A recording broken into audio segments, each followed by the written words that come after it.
Lordship, with the consent of other side, I directly mention item number 3 to 6, Lordship. 3 to 6. Yes, Lordship. Due to personal difficulty of additional advocate general demotion, Lordship. So let this matter be fixed on 23rd of June.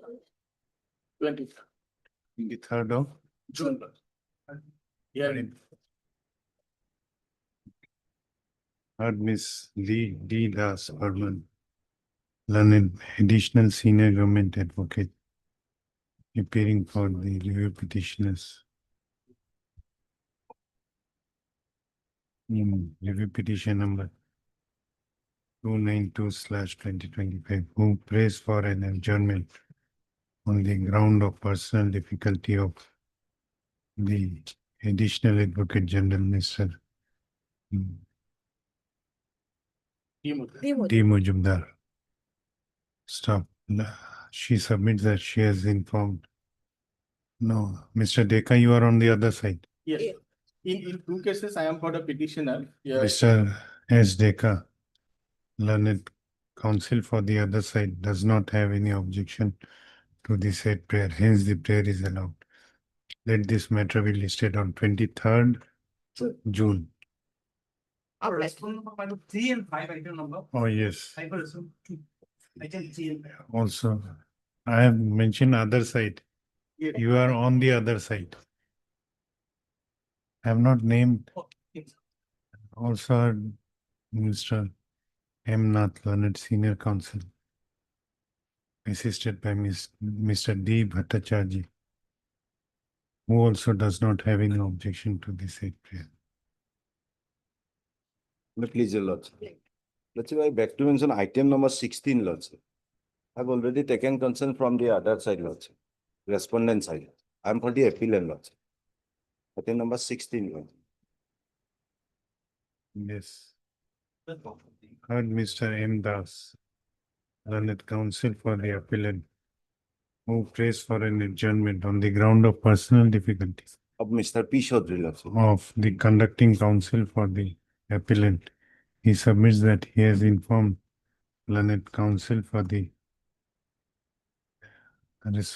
respondent regarding his prayer for adjournment, who does not have any objection to the same. Hence, the prayer is allowed. Let this matter be listed After vacation, Lordship. after on 11th of August. 11 August. Obliged, Lordship. If I pray for listing of a CRP loss, tomorrow if possible, and then we have the tomorrow. CRP, which In motion loss, first matter. day after tomorrow? May I please, Lordship, with the consent of the other side, Lordship, I beg to mention item number 21, Lordship. My senior is not well, Lordship. Kindly adjourn the matter for the day, Lordship. What is your name? J. Chetri, Lordship, for respondent, Lordship. Heard Miss J. Chetri, learned counsel for the respondent, who prays for an adjournment on the ground that conducting counsel for the respondent is not well. She submits that she has informed learned counsel for the appellant regarding her prayer for adjournment, who does not have any objection to the same. Kindly fix a date, Lordship. Hence, the prayer is allowed. Let this matter be listed 6th of August.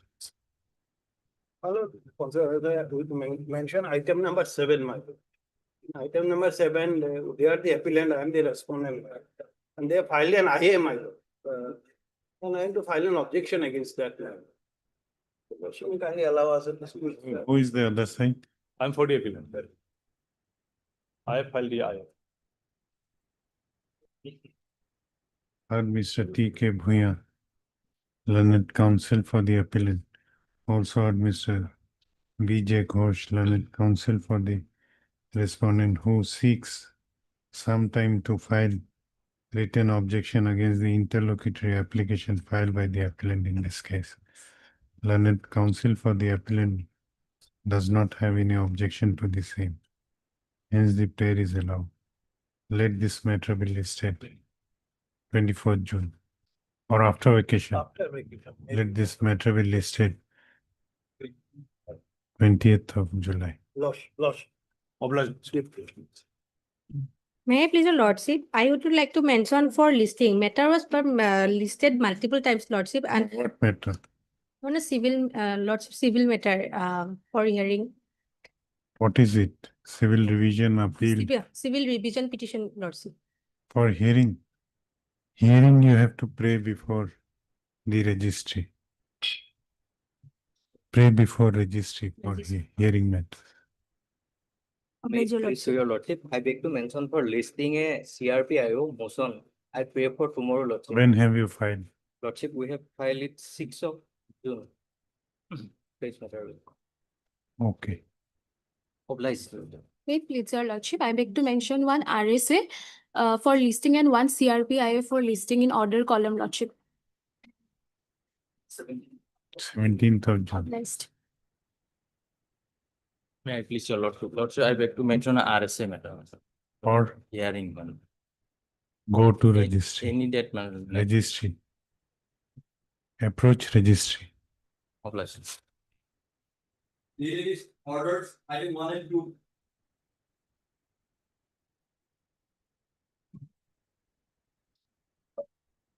May please, your lordship.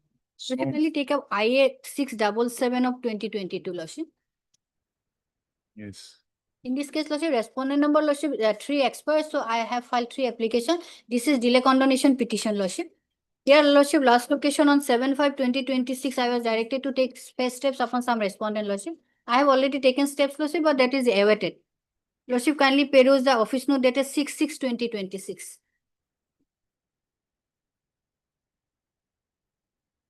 Service has to be complete. Yes, lordship. So, We'll, awaited. we'll direct you took steps by speed post. Yes, I have Yes. taken step by speed post, Speed lordship. post. On We'll page- direct the postal track consignment. Yes.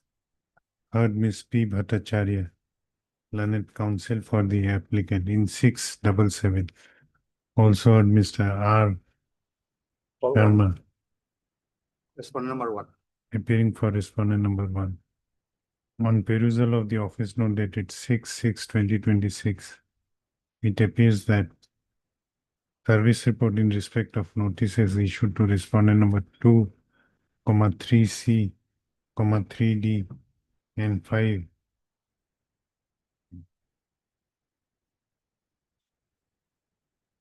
has not yet been received. Staff registry is directed to place the postal track consignment report of notices sent to above mentioned respondent by speed post before this court on the next date fixed. Let this matter be listed. 17th of June. Yes. A longer date may be given. Before vacation, not after vacation. Because postal track consignment Yes, yes. will not be available. 24th, 24. June. 2 Item number 2. lordship, regarding 2 lordship, last occasion substitution allowed, and I was directed to file amendment memo, lordship, that is already filed, lordship. There is an office note, lordship, on 6/6/2026. Next item number Next item. 2. No, into separate. Office note dated 6/6/2026.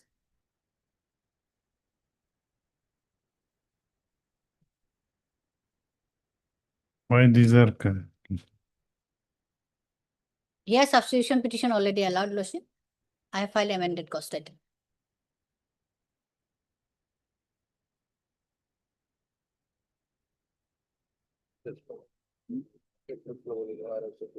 who is appearing for those respondents? Whether notice has been issued to, No, newly implemented, no. notice has to go. Heard Miss P. Bhattacharya, Next to learned 47. counsel for the Video. appellant.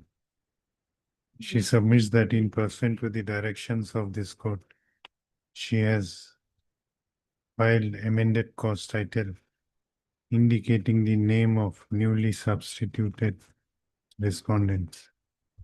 You are representing 1. others newly, Other newly respondents, lordship. Let the notice be issued to Kiran Major. newly substituted respondents. You are representing legal heirs of one Yes, 1A. and two. 2A to 2D, I have to take steps. Mr. Sharma, you are not okay. Newly substituted respondent number 2A to 2D D. by speed post as well as by usual mode within 7 days from the date of this order. Returnable on 22nd July. Obliged. Next record. It will get homework.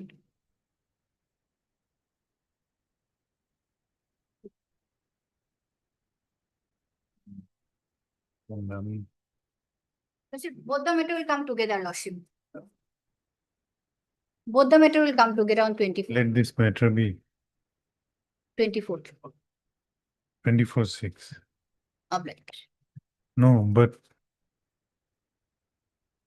I will take steps today itself, Lordship, upon all the response. 24/6.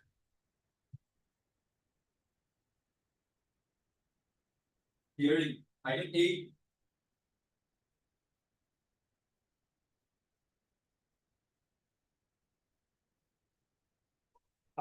Part heard hearing. And that friend is not there. We'll wait for something. My prayer, my lord, can it be tomorrow, my lord, because I have some other matters fixed with other court. If subject to convenience of the court. But No. might create some overlapping. No. What is your stand in this case? And my lord, so far I have found, my lord, it can be interfered with till the only.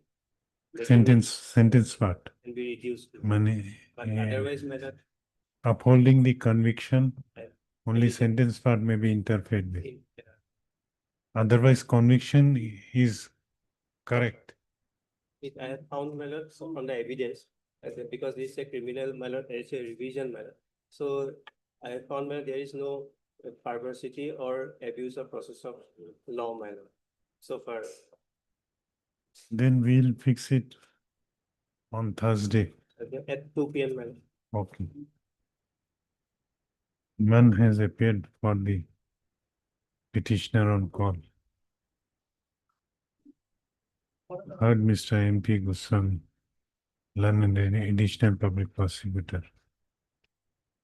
Let this matter be listed on Thursday, 11th of June as part heard matter at 2 PM. Did lord. 9.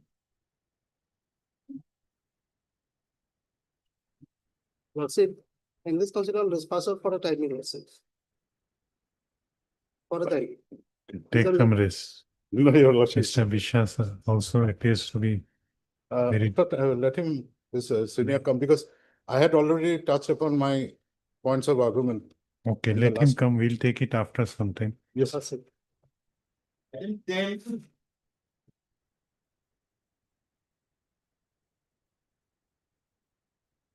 Wait, please, your lordship. Please, I have to inform one thing here, the defendant line has expired. I have to inform by my client. She's You are the, representing? she's a, not any unmarried daughter. So no need to substitute. You are for the appellant. I'm for the appeal. Who is representing other respondents? Yes, B Islam. B Islam. What happened?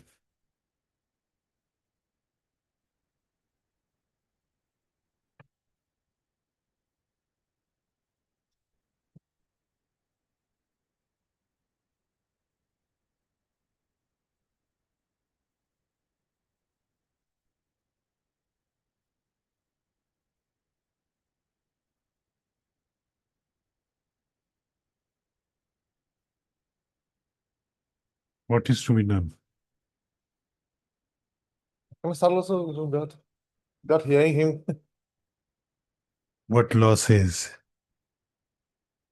for losses, the. We have to proceed yeah, ex parte. expert. We'll give one chance. Heard. Mr. S.R. Gogoi, learned counsel for the appellant. Stop. Mr. Rajshekhar, wait for some time. Heard Mr. S.R. Gogoi, learned counsel for the appellant. None has appeared for the respondent side. Stop. One more chance is given to the respondent side before directing this appeal to proceed ex parte. Let this matter be listed when Any date? dated the 6th of August. Authorized.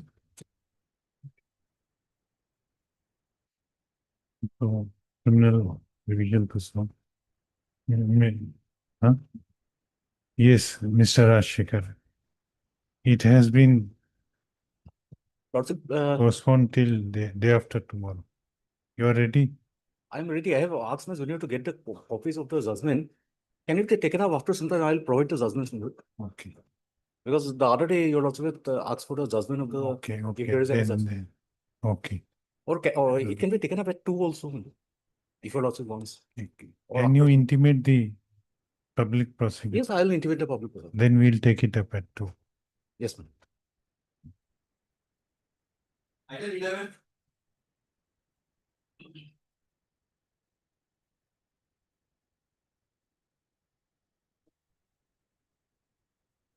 Item number 11.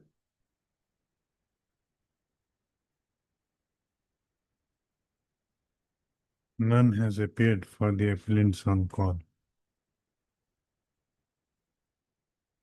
Let this matter be listed after 2 weeks on a date to be fixed by registrar. Item 12. May I please, your Lordship? Lordship, my senior Mr. A. Sattar is not well today. Matter may be fixed after 2 weeks, Lordship. Heard Mr. Z.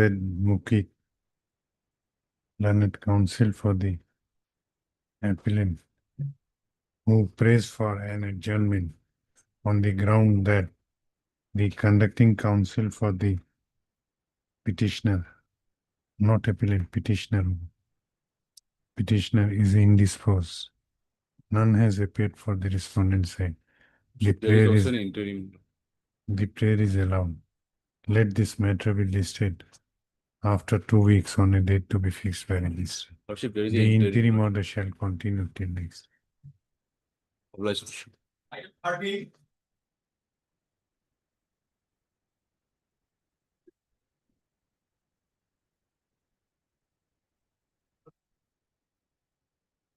Item 13.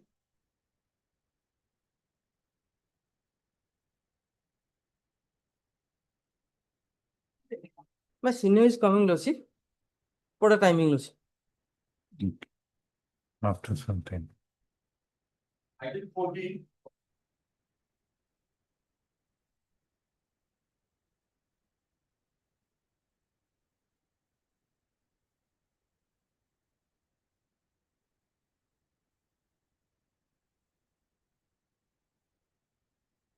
Item 14. None has appeared for the petitioner on call. Let this matter be listed. Short dated adhyaks.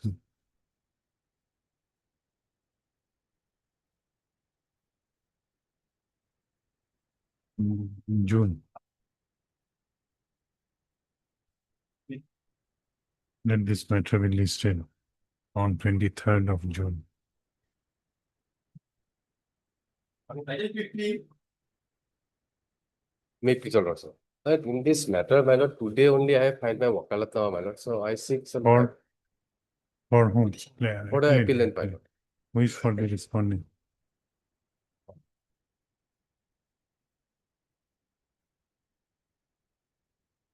You are appearing for the respondent. Heard Mr. S. Das, learned counsel for the Appellant, my lord. appellant. Also heard Miss, what is your name? Mr. N. Hawk, learned counsel for the respondent.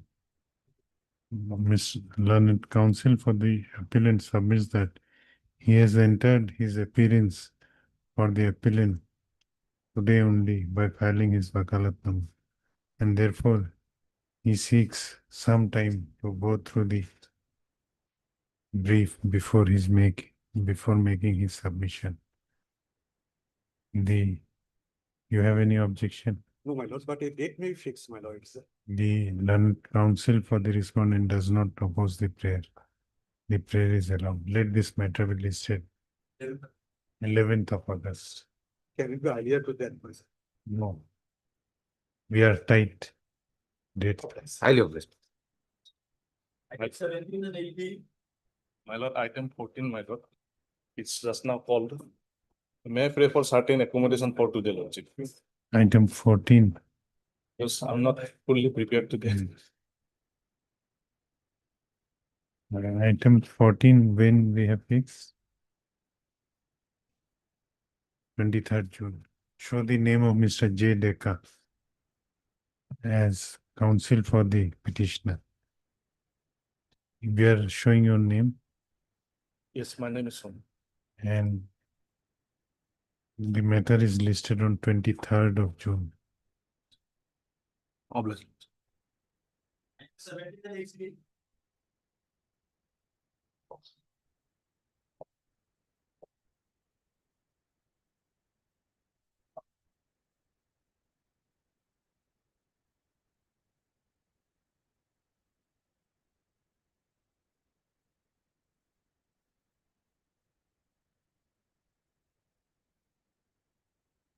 None has appeared for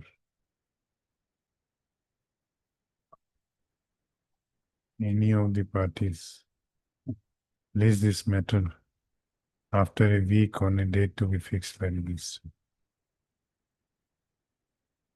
Item 19.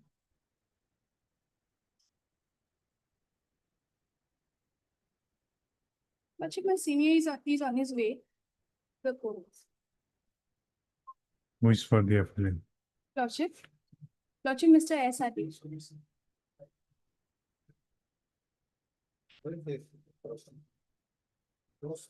Who is for the appellant? Petitioner. Senior advocate, Mr. M.K. Chaudhary. We'll take it up after some time. Lordship, pleasure. Item 20.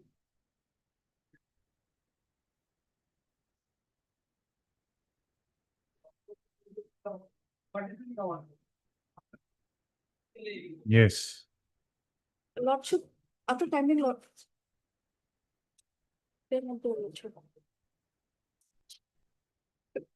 Lordship, kindly date may be fixed, Lordship. Another date, Lordship. Man appears for the appellant on call. Miss, what is your name? MS S. Das. S. Das, Lordship. Miss S. Das, learned counsel for respondent number 1 is present. Let this matter be listed again on 11th of August. Obliged, Lordship.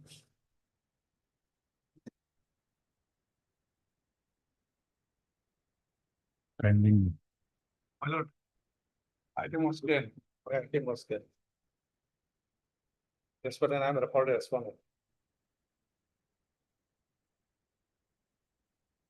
You are for? Respondent. Respondent. Item number 10. Show the presence of Mr. A. None appeared for appellant.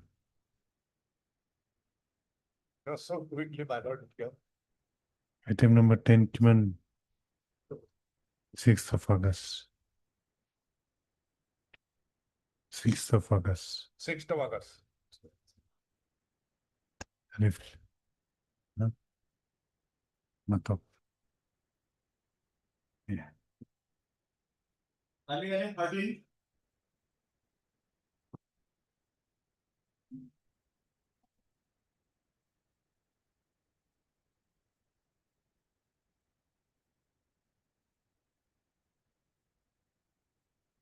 Who is for the appellant?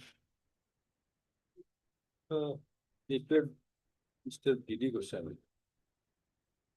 We'll take it up after some time. We'll take it up after some time. Filing item 19.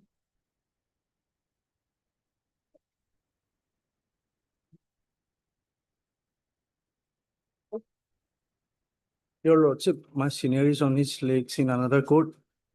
Can you please pass over the matter for time being? Item 19. We'll take it up after some time. Pass over for the timing or for the day? Lordship. But no, the Lordship, the matter is very urgent, your Lordship. And it's a matter of 21. My senior is available. Matter, your Lordship, it is land grabbing. Okay, we'll take it up after some time. Let him Thank you, Lordship. come. Lordship. Let the other side come. Please come. Filing 9.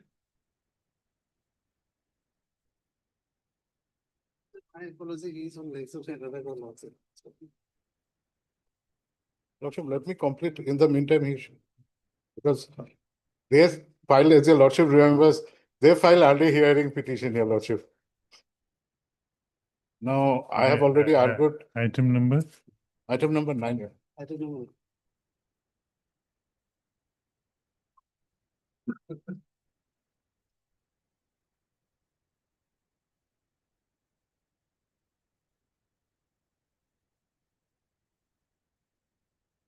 Why it is part heard, shown as part heard? Because I had argued at length with regard to our case, your Lordship.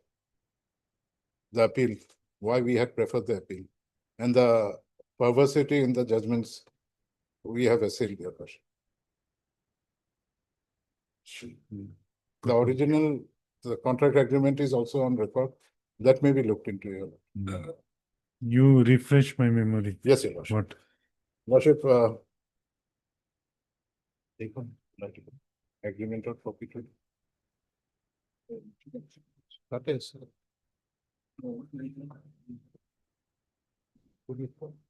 Lordship, the original agreement copy I had filed, placed before your Lordship on the last occasion, that may be taken up for consideration, because I will be referring to the same letter.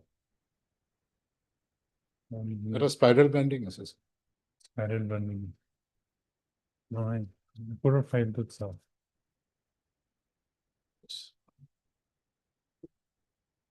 Your Lordship, the impugned judgment. No, what is the case? I'll just place your Lordship. The appellant, the respondent was a contractor under the appellant's, your Lordship. And he had filed the case, title suit, alleging that he was entitled to a particular sum of money and that we had terminated him wrongfully, etc. So the said case, there were only two witnesses, one by the plaintiff, one by the respondent. That is the defendants, the appellant before your Lordship. So I'll first take your Lordship to. He filed suit for seeking what relief? Pardon, Lordship. What relief he sought for in his suit? I'll take your Lordship to the plaint. Your Lordship will understand the prayer portion. The plaint I had annexed at page 41 of my memo of appeal. If your Lordship has got it. Yes. Page 41 is the title suit. Now, their total claim, they had given a chart with regard to the claims they had raised in page 54, your Lordship, internal page 15, and in my appeal memo, it is 54, your Lordship. They had stated that the security deposit, withheld amount, liquidated damage, penalty, etc. These are the total claims they are claiming, 2 crores 89 lakhs 76,518. Okay. This is the claim they had raised. And if your Lordship comes to page 55, they sought for that the order of, because we had terminated the contract because of their default. So they wanted by first prayer number A, that declaring that the order dated such and such as illegal, unfair, baseless, null and void and not binding. This was the termination letter. This order was of rescission of the contract. Yes. It was a Okay, termination letter. What was the contract for?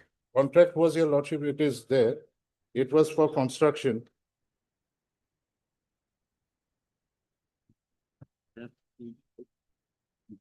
The construction of GRAP TE Bamunbari Road and Rajgarh to such and such road, including cross drainage work and routine maintenance for the work of 5 years under PMGSY, regular phase 4 or 6 for the year 2006 and 7. The original contract agreement is before your lordship here.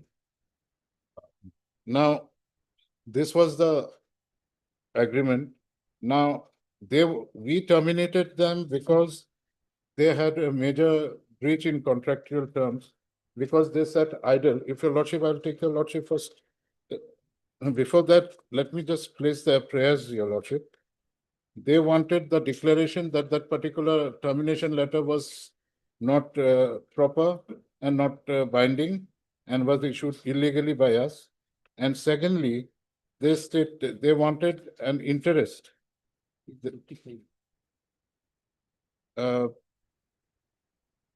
They wanted that a declaration that they had in fact completed 87.5% of the work allotted to them, and and that the physical progress was not only 67. Because in our termination letter, Someone from your office said that Yes, it yes. was 87. but the measurement books, etc., we placed in the It end shows- judgment, that is not at all reflected. None of the exhibits we had placed on record was ever taken into consideration by the learned trial court when passing the award. Okay. Sorry, the judgment, your lordship. That was one of the thing.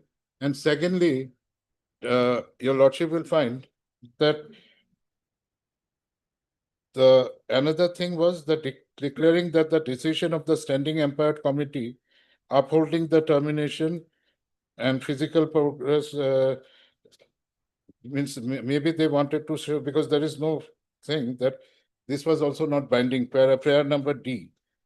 Because as per the inbuilt mechanism, a person who is aggrieved by the termination letter has to approach the empowering committee, raise their dispute before the empowered committee, and the final decision is given by them after hearing both the sides. So they standing wanted- empowered committee held that work is only to the extent of 67%. Yes, that what we had taken in our termination letter, that was upheld, your lordship. But Okay. they are relying upon only a letter which was issued, as your lordship recollected, Right. that Who there was issued a that? physical progress of 87. Who issued that letter? Pardon, your lordship. Who issued that letter? That was a executive engineer. And that particular letter, I will take your lordship. Executive engineer is this. I'll just take your lordship to that particular letter in question. Has he been made defendant in this suit? Yes, sir. Defendant number? I'll just.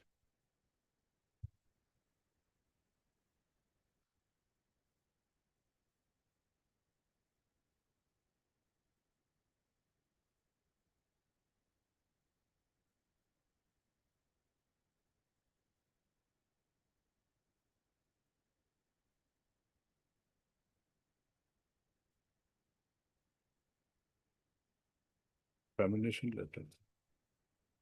Your lordship may kindly come to exhibit 8, your lordship. Where I will find that? Page number?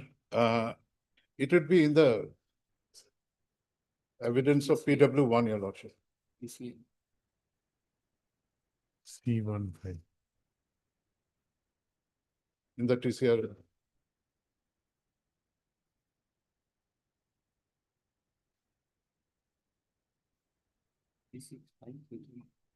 C157. Exhibit 8. Trial court record. PW1. 8.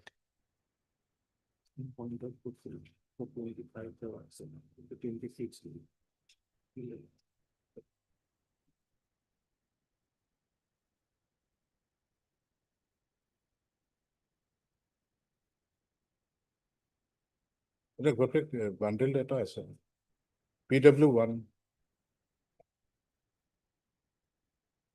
You help them.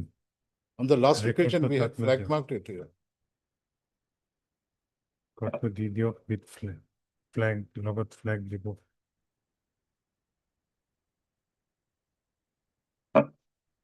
Yes, which exhibit? It is exhibit? Exhibit 8, Your Lordship.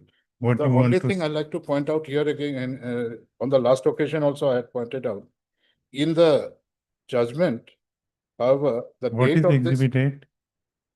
What is exhibit 8? exhibited is the termination letter. Yeah. Okay. Though the action, that is what I wanted to point out, though the letter in question is dated 26/5/2010, in the judgment, if your lordship has got it, Yes. this is the letter in question with if I may read out, your lordship. Yes. With reference to above, I would like to inform you and with regret that you have miserably failed to complete the work within the stipulated time, and even you were given enough time by 3 extensions. Your original date of completion of work as per tender agreement was 2nd of April 2008. As per your last submitted work program, the work should be completed by in the month of February 2010. Again, you have not at all started the work, and overall progress achieved by you till date is 87.5% only, even after 23 months after long date of completion of work. You have not done any work in the last month above. Now, this is important. The last month within bracket above 28 days is a fundamental breach of contractual contract agreement. This is the reason why we had terminated them, Your Lordship. As such, invoking clause 52.2, your work is hereby rescinded with effect from today, that is 26th of May 2010. The balance work will be executed through other agencies at your risk and cost. You are requested to attend the site of work for taking incomplete final measurement at such and such on 11 a.m. on 7th June 2010 without fail. If you fail to make yourself on the said date, the time the measurement shall recorded your absence, and no claim whatsoever at taking date shall be entertained. So these were the letter, Your Lordship. So the first of all, I'd like to make a submission out here, Your Lordship. On one hand, they are challenging this particular letter, saying that this cannot be made binding upon them, because that is the first prayer in the title suit. And at the same time, they are taking the quantification, erroneous quantification of 87.5% as being their whole basis of the case for claiming the amount before the trial court, Your Lordship. So a person cannot have it both ways. On one hand, you want a declaration that this is not binding and has been issued illegally. And at the same time, they want to use the particular percentage of work shown, though it is erroneous because we had placed on record the measurement calculation, etc. Your Lordship. And in fact, as the last para would show, that they were required to be present before the for the final measurement. Trial court decreed the suit. What reliefs were granted? Entire relief they sought. Whatever they paid for. Everything, without taking into consideration the exhibits that we had placed on record. Because as Your Lordship, there was no discussion, however, with regard to the 28 days fundamental breach. I'll first take Your Lordship to the fundamental breach when it happens, Your Lordship. Your Lordship may kindly come to the agreement.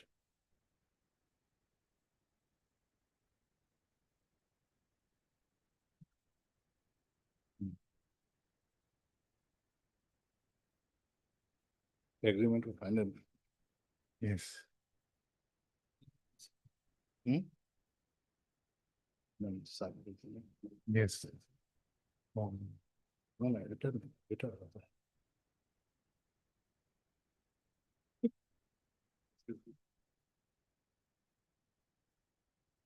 ঠিক আছে মামনিটা মামনি কিমান clause আছে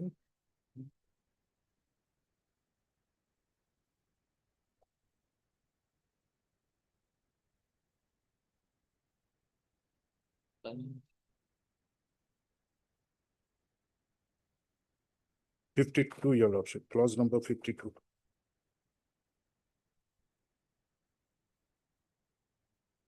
Which page of the agreement? Your lordship will have to, if your lordship allow me this, because there is no internal page in the No, on the contract bottom, agreement, your lordship. bottom of the page. Huh? There is pagination. In the exhibit which I had filed, your lordship, Page 81. page 181, your lordship. No, in the original contract which you have supplied, Yes, in the bottom side of the page, there is pagination. yes, that is there, your lordship. Page 82, 81. Yes, that is bottom, yes. Now here your lordship will find payment, this is not payment, means just above it, fundamental 52.2, your lordship. The fundamental breach of contract shall include but shall not be limited. Number one, the contractor stops work for 28 days when no stoppage of work is shown on the current program and the stoppage has not been authorized by the engineer. Here, it was a case that he had stopped work. In the entire judgment, neither the trial court, means even the plaintiff did not place on record any facts as to how this would be overcome by them. This fundamental breach. No, what materials you have produced to show that he has stopped work for more than 28 days? It In was your his termination case. letter. It was his case. It was his case. He said that the termination was illegal and we had placed on record that because stopped work for this, we had placed on record that this in his PW1, he has himself admitted, your lordship. If your lordship may kindly come to his cross-examination. What he has stated. Or PW1, your lordship. What he has stated. His main contention was that because of the bad roads, etc. From which date to which day He has not worked? in our letter we had given, your lordship. In termination letter. In the termination, no, prior to that, we had given, your lordship. The termination letter was the outcome of his repeated failure to fulfill the work. And here we had placed on record. No, when you are alleging that you have not done, he has not done Yes, work for more than 28 days. 28 days. Have you pointed out the period from which? In the termination letter, it is not there, your lordship. It is admitted, it is not there in the termination letter. So But from where the court will know that the period of 28 days this did not work? because in the, if your lordship comes to the speaking order of the committee, it's exhibit 9, your lordship. If your lordship, exhibit 9, which was produced.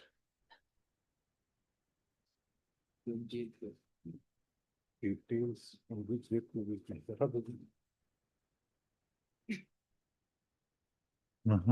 Exhibit 9, your lordship. C15.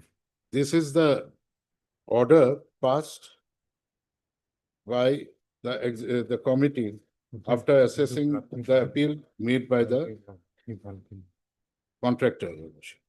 Now, in the facts, your lordship will understand. In What is exhibit 9? the speaking order passed by the executive committee, Which executive committee? the committee which is to be, which takes up after the dismissal of the after termination, if there is any dispute, there is an inbuilt mechanism. Standing empowered committee. Umpire committee. So your lordship may kindly see exhibit 9 of the, I think it will be there in the same volume itself. PW wants. No, you make your submission. Later on, you have to flag the exhibits Exhibit on two. which you are relying. You can do it later on. Yes, Flag the exhibits. exhibits are there. Serially, it is given. You can point it out. Yes, sir. I'll just read out your lordship. It is speaking order by The speaking order the chairman. standing empowered committee. Yes. Now, Yes, if your lordship has got it, yes. I'll take your lordship before the tender number such and such for package number such and such, up-to-date progress report submitted by executive engineer such and such. All records relating to prayer of contractors for extension, time, etc. Notice, etc. Finding, facts and finding. Package number this, I'll skip the first para. It appears from the record, second para, record furnished by the executive engineer, Dibrugarh Rural Group. There was no physical progress of work from July. This is the date, your lordship. From July to December 2007.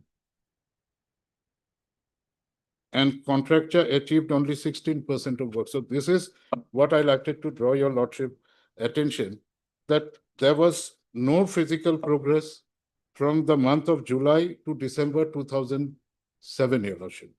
And the contractor achieved only 16% of this thing after 6 months of the date of the award and failed to achieve the first milestone of 12.5% within 3 months from the date of the start. Thereafter, no work during, again, your lordship will find, during February to March 2008, July to September 2008, January 09 to April 2009, June 2009, August 2009, October 2009 to June 2010.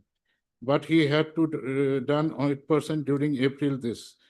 Then again, 18.57 during October this. During February, this was the target he achieved. And thus, during this period of 27 months from the date of start, the contractor achieved only 76.37 of physical progress after 18 months of expiry of the intended completion of the work. Though during the period up to this, total 11 numbers of running account bill were paid to the contractor for a total amount of rupees such and such. However, the first extension was granted up to 31 July 2008. Second extension was also granted on the request of the contractor as per his application dated such and such to 31st of October 2008 by the executive engineer such and such, subject to condition that no price escalation would be entertained. But in spite of first extension of time, there was no work during August, September. And after second extension also, there was no work during January 9, April 9, June 9, to June 2009, August 2009, and October 2009 to June 2010. As per progress report and chronological history submitted by the executive engineer, during this time, the executive engineer had paid to the contractor 8 numbers of running bill amount such and such. Thus, it seems that the already contractor has taken the privilege, getting extension of time as paid for, but he was not serious in his commitment for completion of the work and thus jeopardized the basic intention of the employer for continuing the contract anymore. In the course of, this is also to be noted, your lordship, during the course of the hearing, the contractor had put forward a comment that he was not sufficiently paid, but on scrutiny and cross-examination to the executive engineer, Dibrugarh Rural Division and record, it is seen that 11 numbers of running account bills were paid for the total amount of rupees such and such, while the overall physical progress was only 76.37. Thus, the contractor failed to substantiate his claim and his intention for execution of the time-bound work order. Therefore, I regret to allow the extension of completion of work such and such. The executive shall immediately submit the balance work estimate by taking final measurement along with the final settlement of account done by this Pradeep Das for all roads immediately within 7 days from time of execution of the balance work through other agencies. So here also the thing was taken note of. The entire defects were highlighted, Your Lordship, and he was present during the hearing, Your Lordship, and he had placed his objection before this. The only point, at that point of time, he stated that he was not given adequate payment, and because of which he could not complete the work. And in fact, this is an exhibit by the plaintiff himself. So this was on record. So these two documents was there before the thing to substantiate the fact that there was stoppage of work for more than 28 days on many occasions, Your Lordship. But in spite of that, this was allowed to continue, Your Lordship, for the public interest. But in spite of that, this was not done. Now, interestingly, Your Lordship will find we had placed, because the final measurement we had placed on record through our exhibit, which was even reflected in the judgment. But the same, if Your Lordship sees that last page of the judgment, there are in page 34, Your Lordship, defendant's exhibit of the judgment, we had submitted 3 documents. The agreement, which Your Lordship has it now. It's page 34, Your Lordship has got it.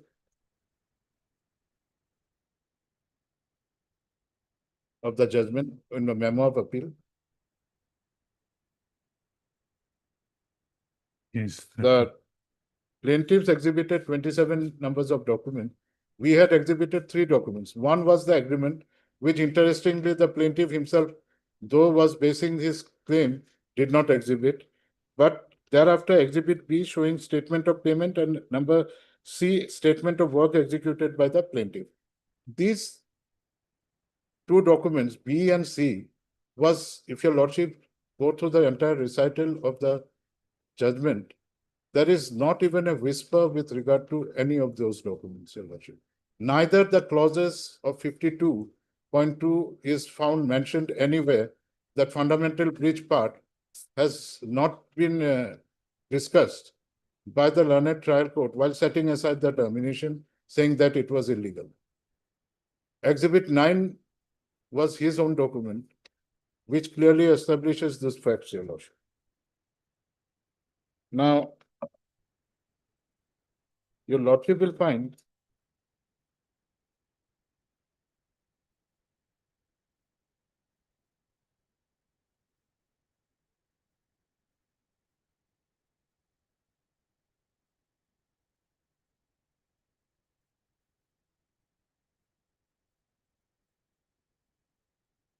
they have also, this was the basic thing which I had argued on the last occasion. I had placed on record before Your Lordship with regard to that. And there are various other representations made before by the plaintiff with regard to the termination. And those were also replied to by the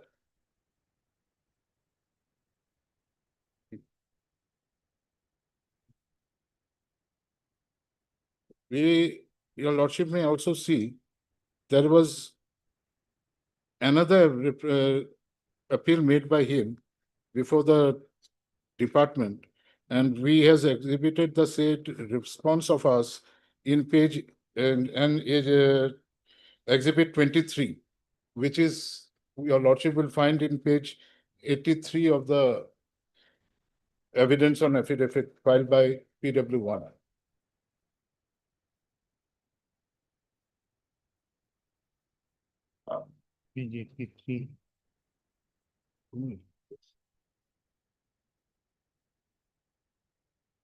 PW1's evidence on affidavit is a big voluminous proof.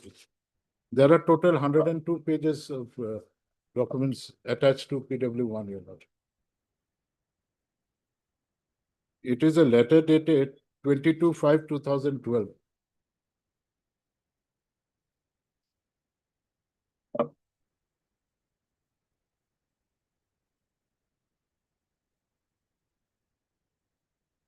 If a lordship was gone.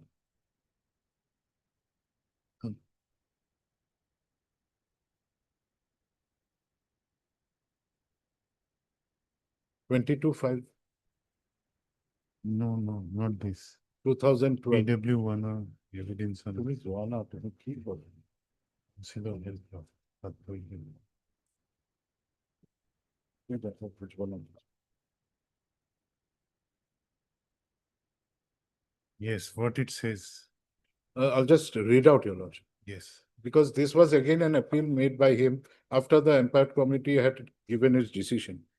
Now, with reference to above, it is noted that there is no any new material, What is this? facts. With What you are reading? this is the second response by the department to a second appeal made by him with regard to the decision taken by us. This document was exhibited by, Pardon, the- Lordship. this was exhibited by PW1. 23, he had exhibited it. It was exhibited by the plaintiff himself before the trial court, Your Lordship.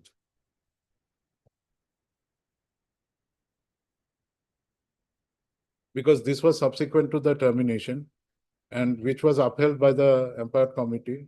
Thereafter, again, he filed a. No, what do you want to emphasize? What are you emphasizing upon? My facts is that these. Your main contention is that while declaring the suit, Yes, the trial court did not take into consideration some evidence adduced by you. first of all, the entire, not evidence, the defendant's exhibits were totally ignored by the trial court. Exhibit B and Exhibit C. Exhibit B, Exhibit A also, the terms of the It did contract. not take into consideration The that terms there of was the contract. fundamental breach of contract. As well as in the not- measurement book, which we had, the extract of the measurement book, which we had produced the total thing, because that is Exhibit C. The Exhibit C is there, and the payments made by us as Exhibit B. So all these factors ought to have been taken into consideration by the trial court before passing the judgment. Secondly, Your Lordship will find that the trial court, while setting aside that particular termination letter in its entirety, has relied upon the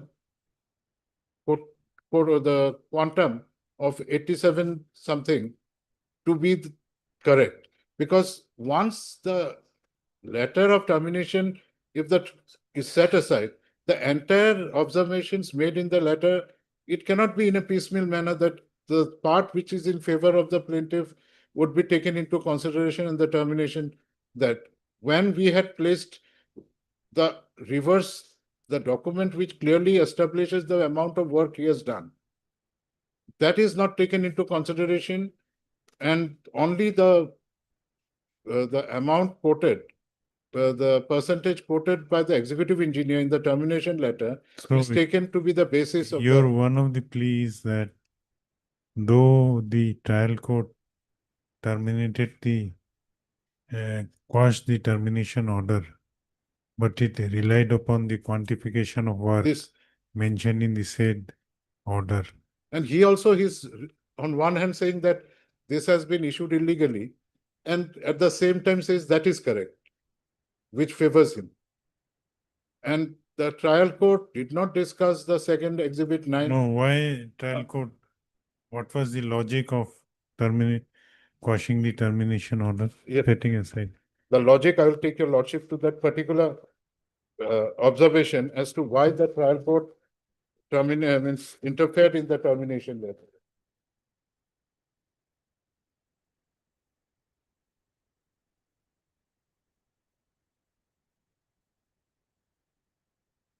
Your Lordship may come to page 25, Your Lordship. Sorry, it starts from page 20. Yes, 25, Your Lordship.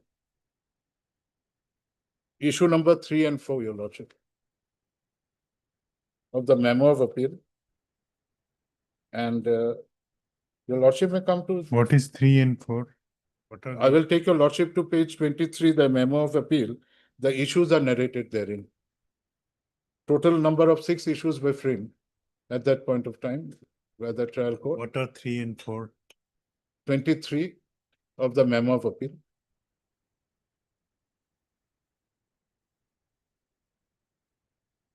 Whether the defendants have illegally rescinded the contract. So the Whether issue the number letter 3 and 4, I will take your lordship to that. Issue And- number 3 was whether the defendants illegally rescinded the Yes. contract awarded to the plaintiff. And number 4, whether the letter dated such and such issued by defendant number 5 imposing penalty and LD upon the Okay, plaintiff is okay. illegal and liable to be declared as such. What was held?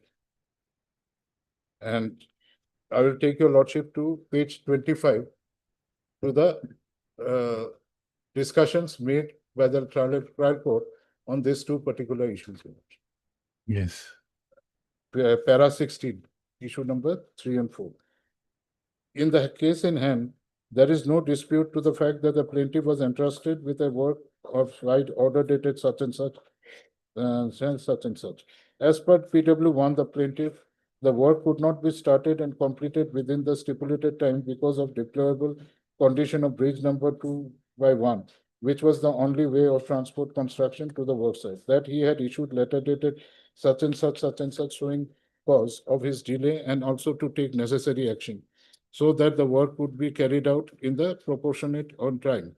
The aforesaid official communication made by the plaintiff to the defendant are not denied by the defendants. Rather, in Exhibit 4 letter, it reveals the executive area had introduced such and things. Further, Exhibit 5, 6, and 7 reveal that the plaintiff in between made communications with defendant showing reasons for delay in completing the work in proportionate of time and also requested not to impose LD. It also reveals from the evidence of PW1, which remains unrebutted during cross-examination despite knowledge of difficulty interim faced by the carrying out the defendant had not taken steps to repair the reconstruct the bridge. Thereafter, 3 extensions. Now, this is important, Your Lordship. Once the department cannot do any other thing but grant extensions to a person who is genuinely aggrieved by any condition, because either it would be force majeure or an administrative reason or for factors which is due to the contractor's own fault. So when it is within the contractor's own fault, LDs are imposed. So these letters were there. It is an admitted position. 3 extensions were granted, Your Lordship. And thereafter, the 3 extensions and running bills were also approved this. Under the aforesaid facts and circumstances, issuance of Exhibit 8, there is no discussion with regard, apart from narrating these small facts, they come directly to the conclusion that the aforesaid facts circumstances issuing of Exhibit 8, the termination letter is found unjustified, albeit the defendant and the difficulty on this, and also had paid running bill. Further, it is also an admitted fact that the defendant had not taken any steps to repair the bill as a breach, making it convenient and hassle-free for carrying this. Furthermore, Exhibit A, the contract of the construction such and such, was issued by the chief engineer, PWD. In this contract, the chief engineer, PWD, and officer superior to him had the authority to rescind the contract. That being so, Exhibit 8, the rescission letter, is issued by the executive engineer, is found to have been issued by an unauthorized, and accordingly, this is also a perverse finding, Your Lordship, because the contract clearly says the executive engineer is the in charge, and he is the person to do the thing. And 2 factors they have taken, saying that there was a deplorable road condition, and secondly, that the executive engineer was not authorized to terminate, though there is no such clause anywhere in the agreement which prevents the executive engineer. Rather, the executive engineer is the person who is entitled to take the appropriate decisions, being the engineer in charge of the thing. And I have drawn your lordship attention to the last occasion with regard to the same, Your Lordship.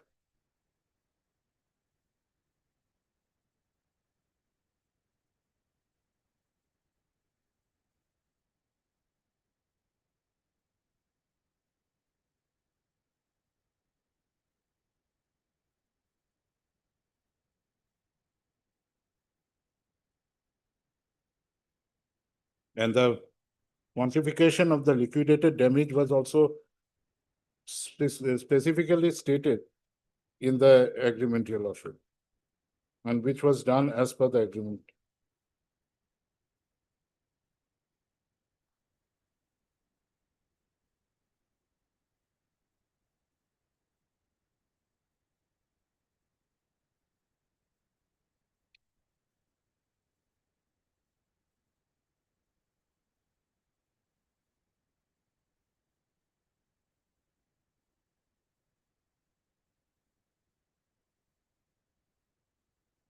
Now, Your Lordship will see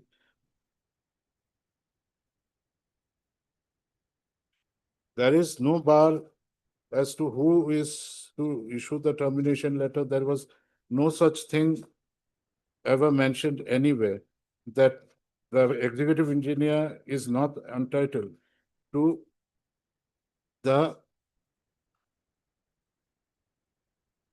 issue the termination letter, as he was the entrusted person to oversee and supervise the work, Your Lordship.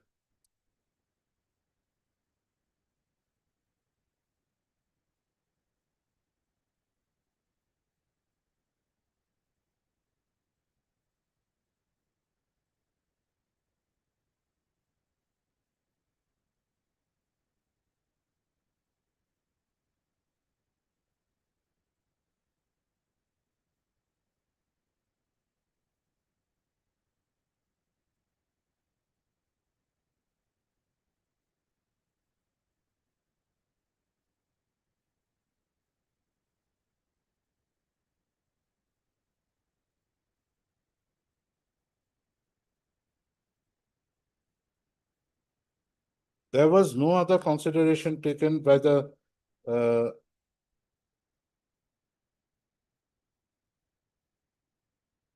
Your Lordship may come to the definition part where the engineer's definition is given, Your Lordship. Where? In the contract agreement, at the bottom, Your Lordship will find page 66. Page 66 of the. At the bottom of the contract agreement. That is, the definition starts from page 65. Now, Your Lordship will see in page 66, two definitions are there. The employer and second, the engineer, Your Lordship. If Your Lordship has got it. Yes. Yes. Now,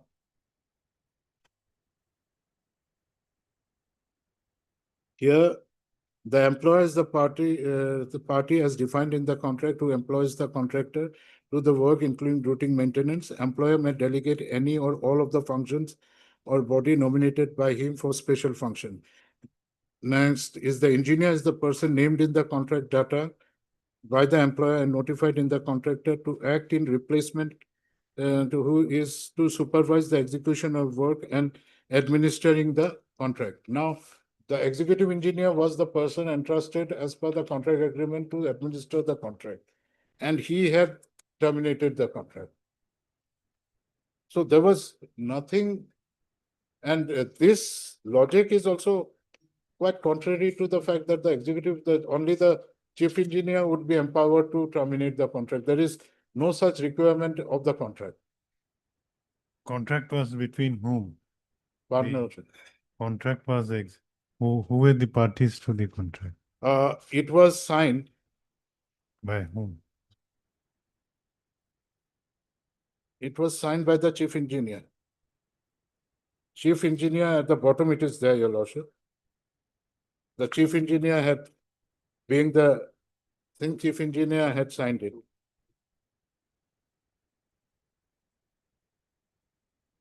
The contract was between the department. It was represented by the chief engineer. And so whether any other authority can rescind the contract? Yes, because the executive engineer is entrusted to supervise the contract, Your Lordship. The chief engineer does not. Then who can rescind the contract? The person who is entrusted to the termination or supervision of the work, your lordship. From where you are saying? That, your lordship may see, again, I will take your lordship to No, the no, definition part. Mr. Vishwas, common sense. A contract can be rescinded by parties to the contract.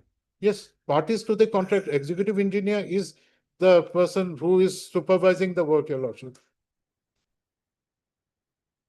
He is working under the executive engineer, chief engineer.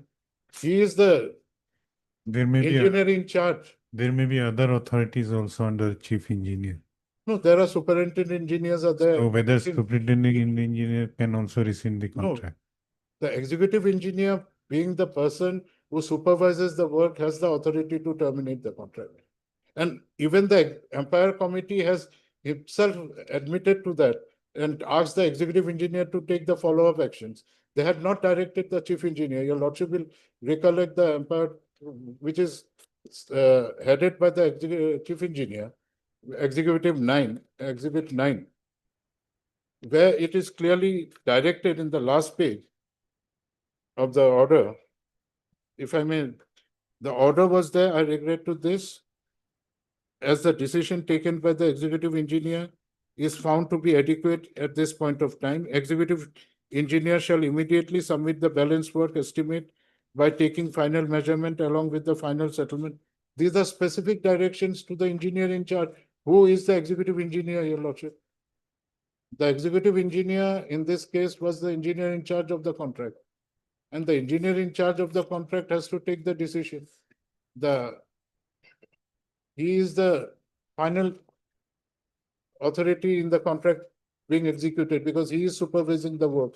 And that is even clearly shown is that the engineer is the person named in the contract data who is responsible for supervising the execution of the work and administrating the contract. Administrating the contract means the termination, extension, everything is given by the executive engineer under his hand. Even the decisions of extension were granted by the executive engineer. Everything was done by the executive engineer. And even the penalty that was imposed on the basis of the LD is by the executive engineer. So being the engineer in charge, he is the final authority with regard to the contract, your lordship. Who is the employer in this case? Employer is the PWD. So whosoever represent PWD can No. terminate the. As per a contract, your lordship, the contract is between the PWD and the contractor, but termination is by the person who is the engineer in charge. Termination is by the employer. Employer who has delegated, because engineer in charge is the final say, your lordship. Engineer in charge in the contract data is clearly given. The engineer in charge is the executive engineer, Dibrugarh Rural Road Division.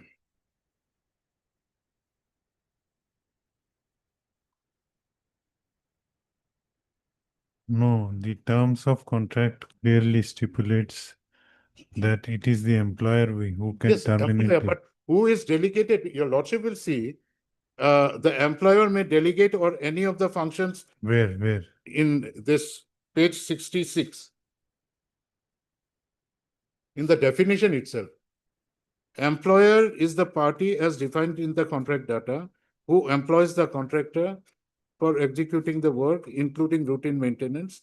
Employer may delegate any or all functions or body nominated by him for specific function. Now, Which one we were reading? See. So whether the function of rescinding the contract yes, or terminating the contract yes. was delegated by the employer to the executive engineer. That is in the contract data your lordship will find, because that is the logic of a civil contract, your lordship, that the engineer in charge will determine the entire contract. No, your no, lordship. why I'm asking you these questions?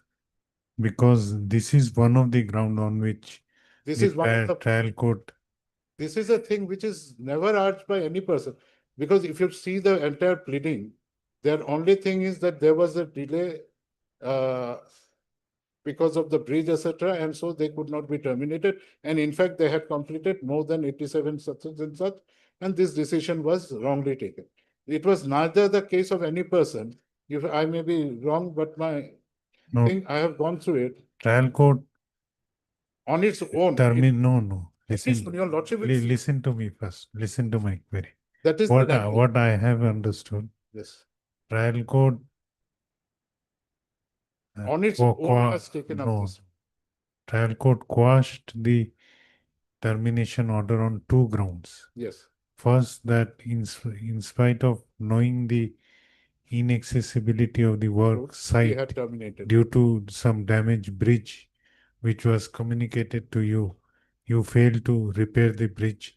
So the work site remained inaccessible, and That was one of the grounds. you granted in extensions. Yes. For We gave him 3 extensions. 3 extensions, but delay was reason for delay is inaccessibility. But This is one ground. Second ground is that the termination of contract Was is done was on by grounds. the authority who is in a junior position then. The person who has entered the contract. Yes. So these 2 points he had terminated. Yes. Set aside this. And both are perverse, your lordship. Because How? first of all, if your lordship takes up the first part with regard to delay, extension of time are granted to make up for the delays. Secondly, he had himself submitted the plan program, and there is, your lordship will see, if your lordship sees the evidence, your lordship may kindly see the evidence. I have to read out his evidence to in the cross-examination. No, second point you address. The second Delay point point. was never a, because this is the standard thing. The executive engineer is the final say, being the engineer in charge to terminate the contract, your lordship. Okay, one of your submission is that it was not pleaded before the trial court. One is not pleaded. It was neither the case of either parties with regard to the person. No parties had pleaded with regard to this, and neither issue. Authority to rescind. Your lordship will see whether there was any issue framed so that we could address that fact, that whether the executive engineer was competent to terminate the contract. No, but issues were broadly framed that whether Broadly framed. There was neither the case to, because even a whisper in that anywhere in the pleading by the plaintiff, to the extent that the executive engineer is not a proper person to terminate. Okay. This court, after going through record, came to. But that is not the jurisprudence of a contract, of a civil contract, your lordship. The engineer in charge is Whether the this person. was argued by any of the parties. No, because your lordship will see the language of the judgment where this particular observation is taken. Furthermore, it is not urged also. Furthermore, para 19. Yes. Furthermore, the contract was between chief engineer PWD. That is also not correct. It was not between the chief engineer. It was between the PWD and the plaintiff. Chief engineer was the person who signed the thing. And the plaintiff, your lordship will aware that when contract is terminated by the general manager railway, though it is signed on for and behalf of the president, it is not required for the president to terminate the contract. The general manager terminates it. Or anyone who is entrusted, the engineer in charge, he terminates it. The general manager never touches upon it. Your lordship will find,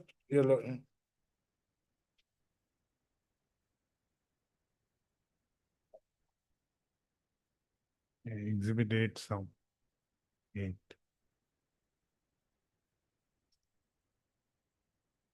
and your lordship will see at page 67.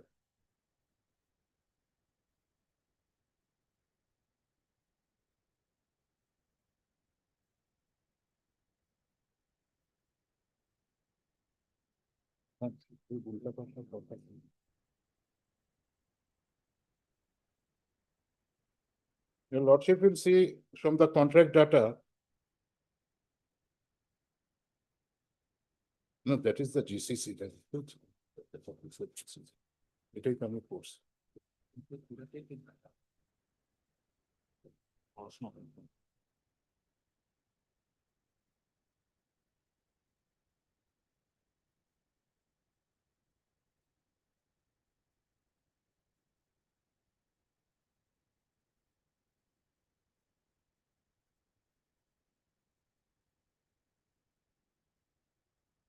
Yes.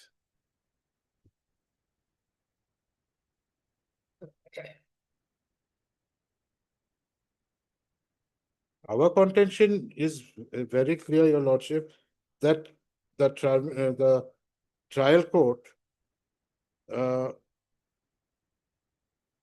passed the impugned judgment by taking into consideration facts which had not been urged or which was totally contrary. And that apart, another point which I'd like to draw your Lordship's attention is that your Lordship was saying that that there was a delay, and this is your Lordship will see in the report of the final report here in exhibit 9, it is clearly stated that the contractor had himself submitted undertaking that he is going to complete the work within a particular period. But that was also not achieved. And before that empowered committee, his only grievance was not of the adequacy of the road, but he had stated that because he was not given the payment, he could not complete the work. It is a totally different stand, which is on record before the empowered committee by the plaintiff himself.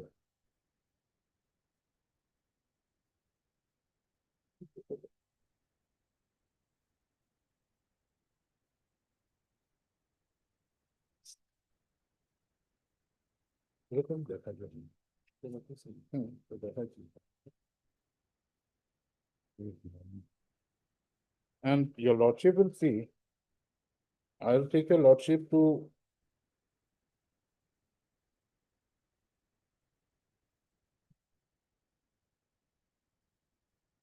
your Lordship may kindly come to his evidence, your cross-examination, internal page 5.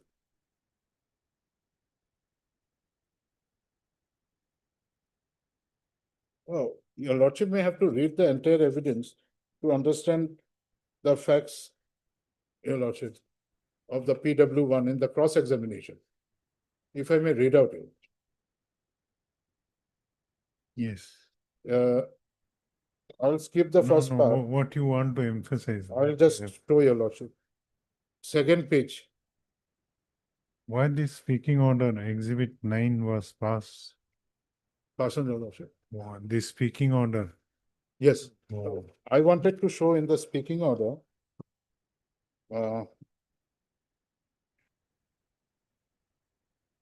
Speaking order is by chief engineer. Yes. Because this is a departmental dispute resolution system. When there is an order passed against the contractor, he can raise a grievance before the person.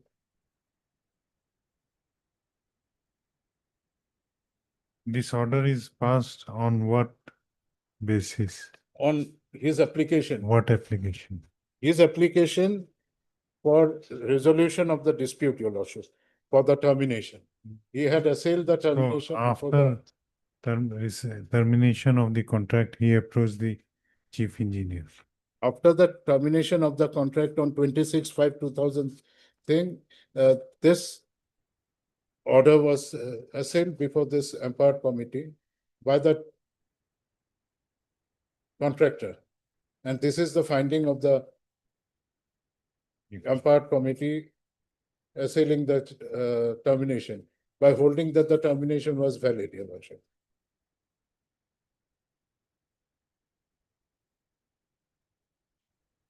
Your Lordship will see. Who are the members of the empowered committee? In this entire thing, it was given, your Lordship.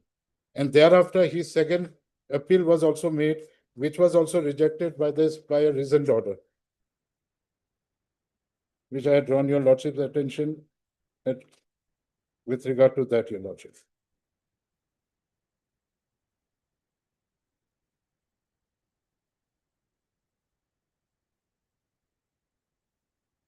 at exhibit 23.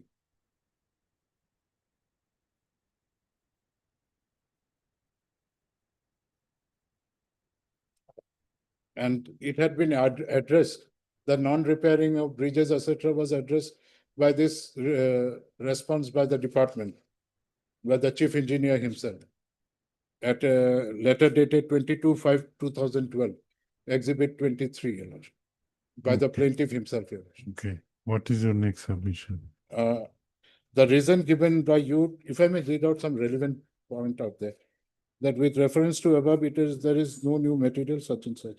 The reason given by you towards non-completion of the work is that you could not utilize the river quarry due to damage of such road, and that the department did not repair, thus failed to fulfill. Yes.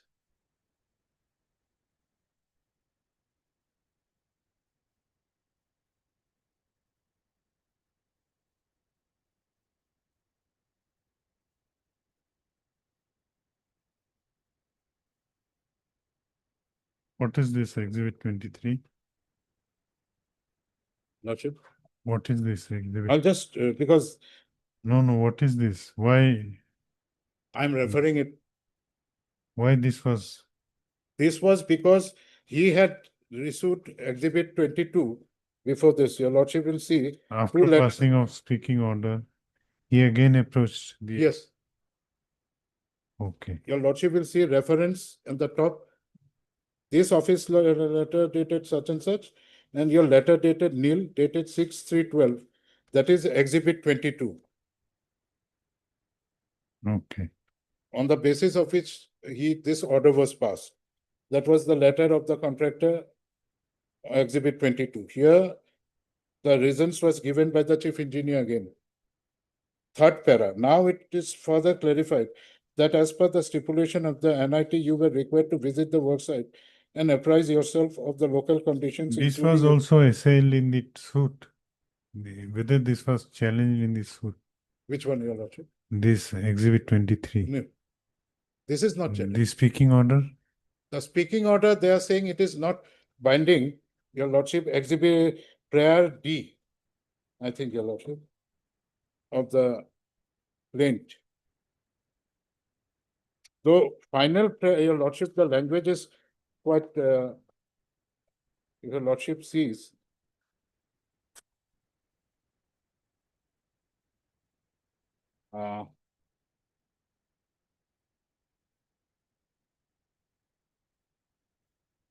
Declaring that the decision of the Standing Empowered Committee dated such and such, upholding the termination of the work. There is no final, it means what they want from this declaration, it is declaring what it is not there. If Your Lordship sees page 55 of my memo of appeal, prayer number D of their plaint, Your Lordship.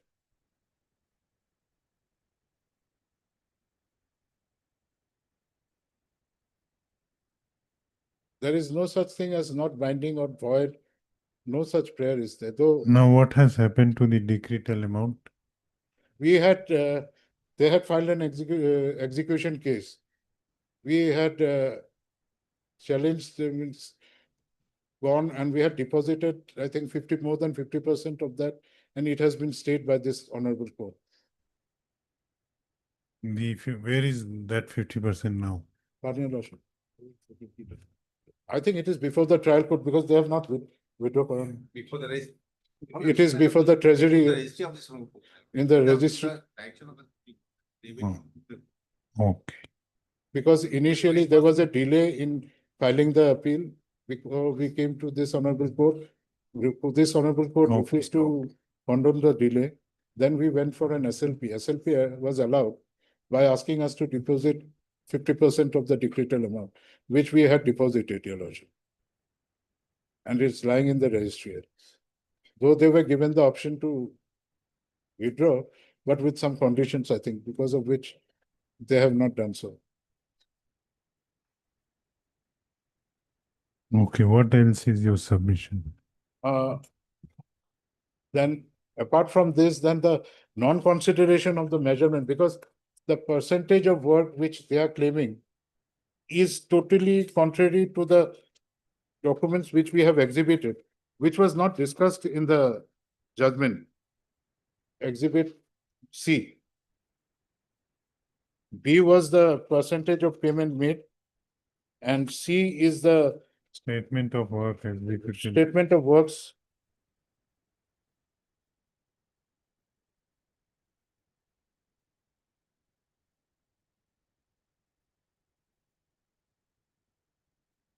What Your is Lord- exhibit 15?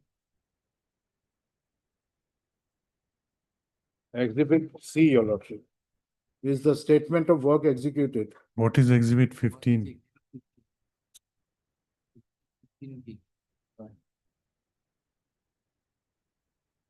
Exhibit 15, this is Some corrigendum. overall progress achieved by you till withdrawal is only 67%. That is what we had stated, your lordship, because this was a corrigendum to the letter issued by the executive engineer. Okay. So this is the Your executive engineer plea is himself. that on last occasion you submitted that 15 was issued on the basis of measurement book. Yes. So this That is was- we had produced this.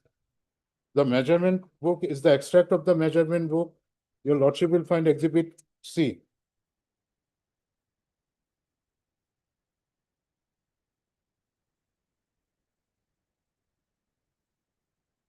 Okay. Then what else is your submission? This was there. This is not taken into consideration, your lordship. There is no whisper with regard to exhibit C anywhere in the judgment. We had only exhibited 3 documents, and this is there, your lordship. And neither of the apart from exhibit A, which is the contract agreement, which interestingly the plaintiff himself did not exhibit, the other documents were not taken into consideration. And that apart, your lordship, your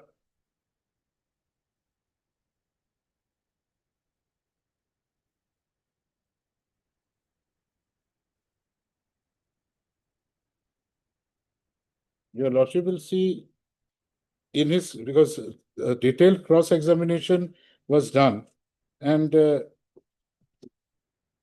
lordship will find that in the detailed cross-examination, the stand of the plaintiff is not exclusively with regard to the thing,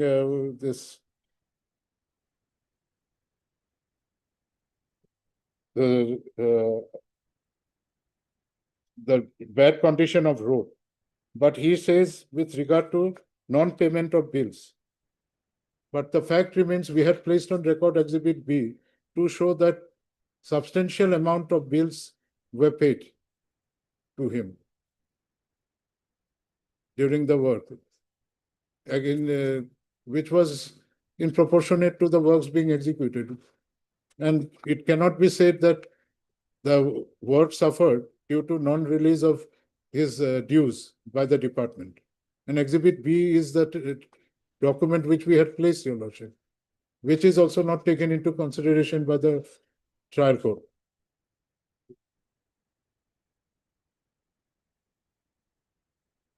And he has also not challenged the corrigendum also,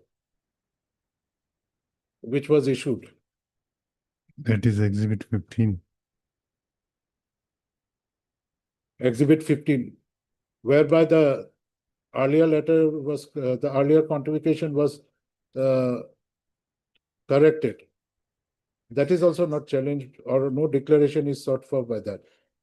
And another thing, your lordship, though we had exhibited this, it was their burden to prove their case that they had in fact completed more than 87% work by this. There is no document on record about that. And in fact, your lordship will see in the measurement book which we had extract, he did not turn up in the final measurement, though in the termination letter we had given, and so it had to be signed only by the executive engineer.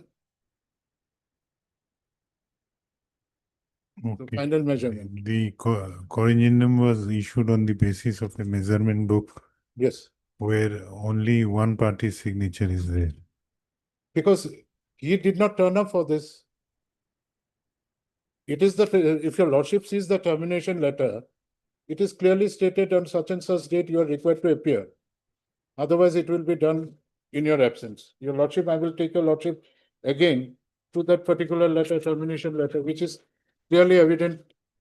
If he does not turn up, Okay. your lordship will see Exhibit 8. The last few, you are hereby requested to attend the site work for taking incomplete final measurement at 11 a.m. on 7 June 2010 without fail. If you fail to make yourself on the said day and time, measurement shall be recorded in your absence and no claim whatsoever be taken date shall be entertained. It is specifically stated out there.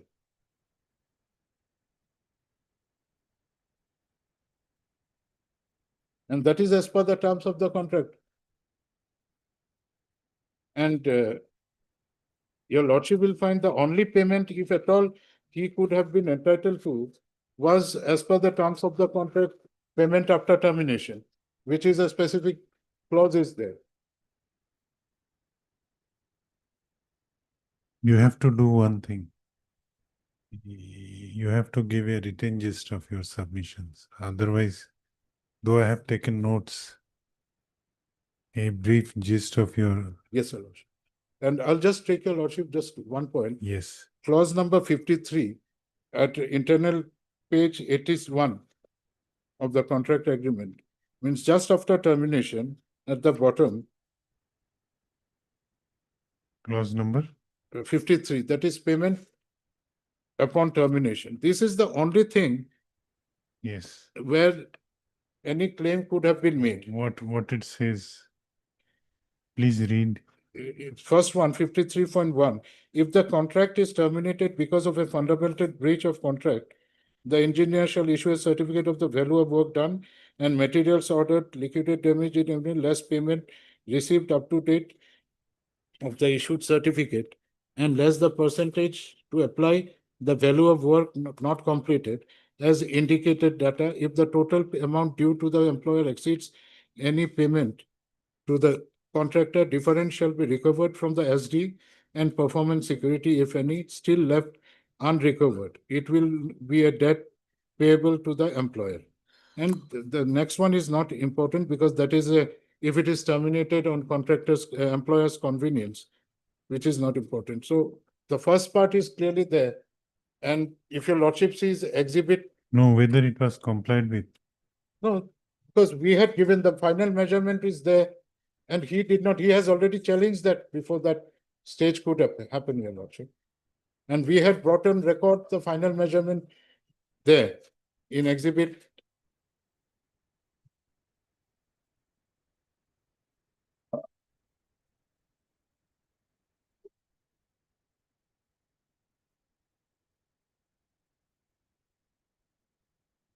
Yes, exhibit. This is the Which thing exhibit? could have been there, but Which exhibit? I'll place the records and there are some judgments we'd like to place, your lordship. No, final measurement you are referring to.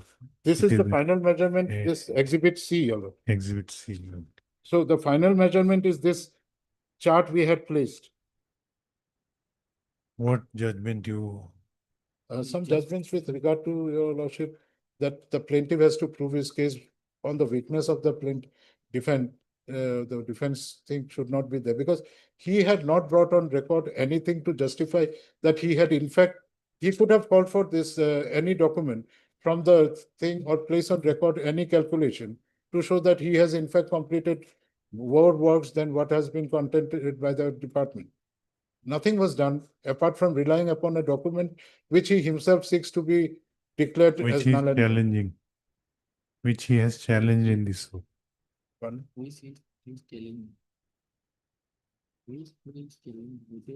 Yes. He has relied on exhibit He is relying 8 only. He himself is challenging.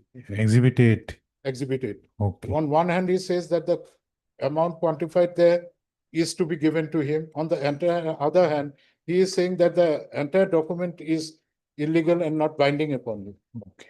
So that is there, your lordship.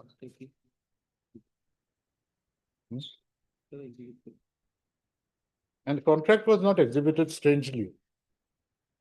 So it is on record. Now that is a redundant thing, but he should have placed on record the exhibited the contract agreement. But now that is now, because we have placed in record and the court has seen the contract agreement. But surprisingly, Your Lordship, clause 52 was not discussed in that sense, Your Lordship. 52.1 has not been discussed.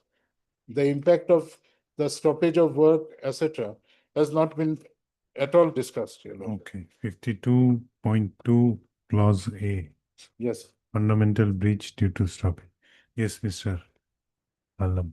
You have to give a written gist of your submission. I will give the details. Your Lordship. Let him finish, Yeah. and some judgments are there. I'll place it later on along with my written submission. Yes, Mr. Alam. With the council put forward by my legislative senior, I'm not very comfortable. Can I see? Here a given bill.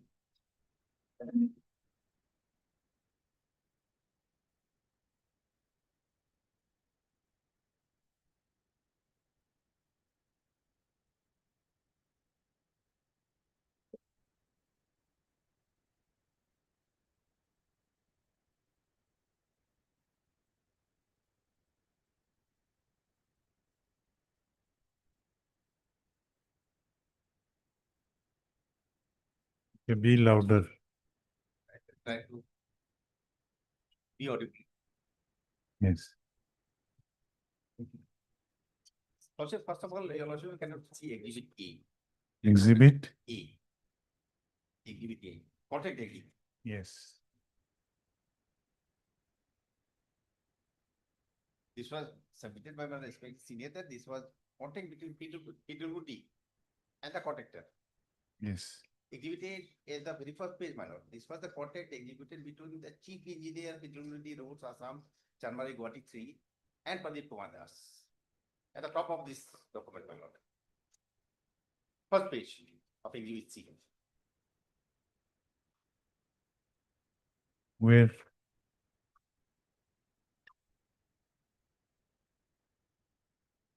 This is the exhibit A, my lord.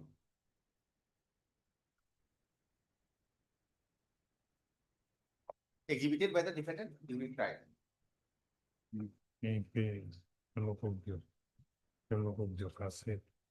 Which page you are referring to?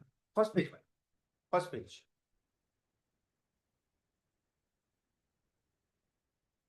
Yes, Government of Assam PW.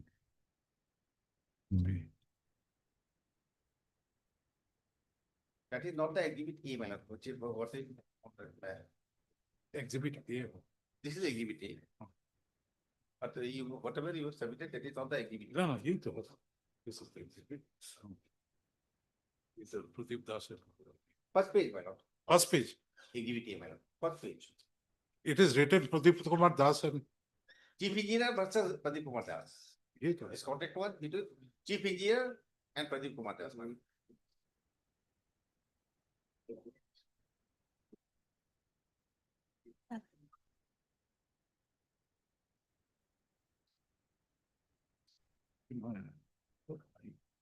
Mm.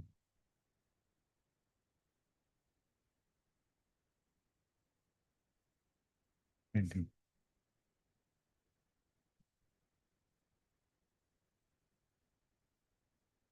That's important.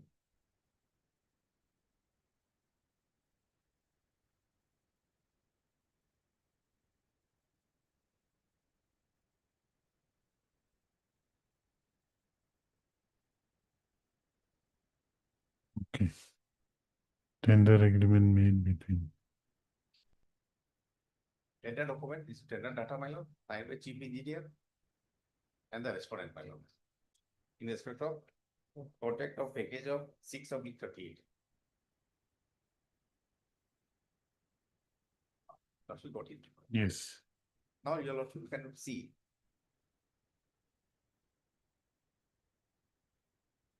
Page 66 of this particular exhibit A, my lord. Page 66. At the top, my lord, fourth paragraph. The employer is the party as defined in contract data who employs the contractor to carry out the work, including routine maintenance, The employer may delegate any or all of the functions to a person or body nominated by him for specified function.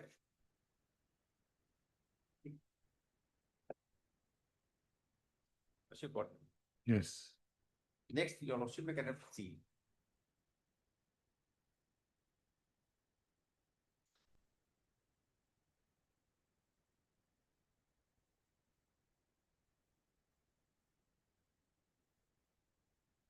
Page 81, my lord.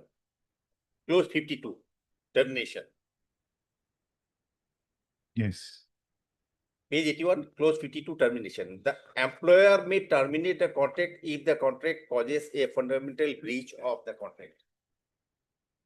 My lord, here in this case, employer is the chief engineer, not the executive engineer, my lord. Termination is apart only to the chief engineer, not to the executive engineer. Okay. This is their document, my lord, on record, which was taken into consideration, my lord, by the land trial court while deciding the issue number 3 recorded in paragraph 92-24. So this is absolutely incorrect. Shall be incorrect, my lord, to say that land trial court has passed the judgment perversely and beyond the records available before it. This is their document they have placed on record. Executive engineer cannot be the employer in respect to the contract equation. Now, your lordship may take a further note.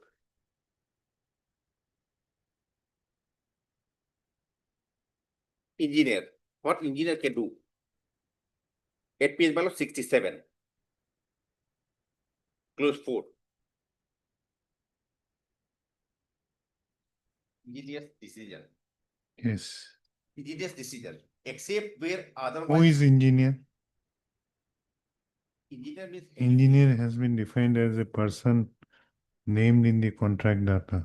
it is here in the executive engineer. Where is that definition? That the executive engineer is the engineer.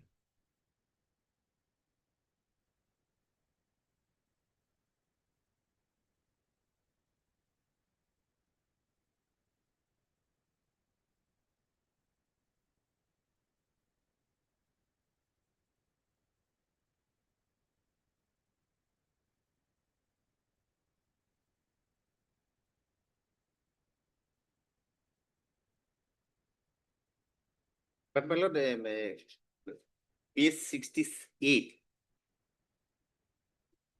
Page 68, my lord, clause 6, communications. All certificate notices or instructions to be given to the contractor by employer engineer. So, my lord, employer herein has been named as engineer. But, my lord, certain power by this contract data, my lord, certain powers have been given to the executive engineer also, Yes. Where are those? except where otherwise No, specified. no, Mr. Bishas also show it. On what basis you are saying that the executive engineer is the engineer within the meaning of In the contract data, it's, where? your lordship may come to the contract data at page 97.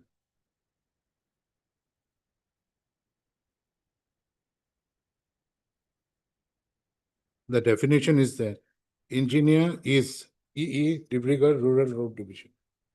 The lordship has 97. internal page 97 at the Yes, bottom. yes. Engineer is the executive engineer. Okay. Yes, my lord. Okay. Executive engineer, Then this was my query. Dibrugarh Rural Road Division. So, Employer is the chief engineer, my lord. And engineer is the executive engineer.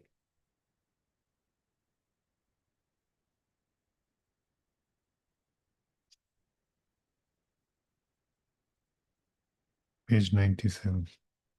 Now, my lord, this page 67 is relevant. Yes. Engineer's decision. Clause number 4, my lord, clause number 4.8, 4.1, my lord. Except where otherwise specifically stated, the engineer will decide the contractual matter between the employer and the contractor in the role representing the employer. However, if engineer is required under the rules and regulations and orders of the employer to obtain approval of the some other authorities for the specific action, he will so obtain the approval, my lord. For So the- your submission is for rescission approval is necessary. For termination, my lord, approval is required. Why?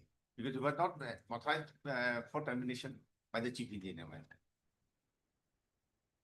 So, my lord, from provision of this clause number 52, if we do clause number 4.1 of the contract, my lord, this is apparently clear that termination was issued by a person not authorized by the contractor. And this was rightly held by the trial court that this was issued by an unauthorized person. Included in paragraph 19, page 27 of the while deciding issue number 3. Okay. This is my submission first. Next, your lordship can see.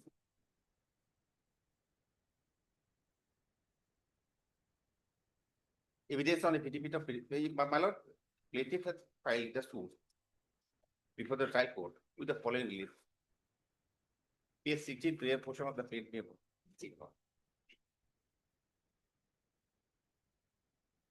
Yes. Page. Page internal page 16 of the plaint. Plain. This has been. Plain. Is it there in memo of appeal?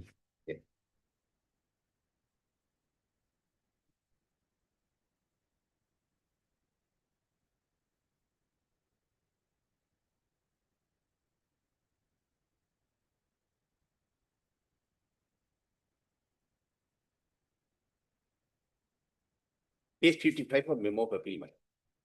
Yes.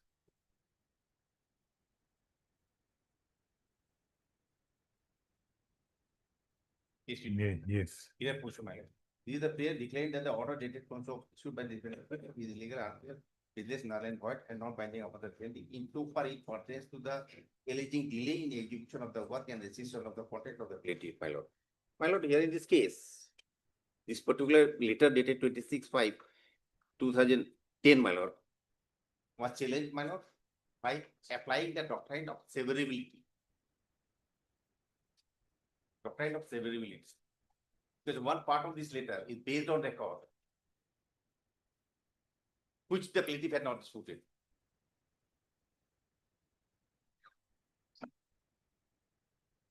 The assessment regarding quantification of work. And my lord, in support of that, my lord, there are other exhibits I am coming later on, my lord. So that quantification plaintiff is not having any allegation. Only termination of the contract on the basis of allegation of delay, not attributable upon plaintiff, has been challenged.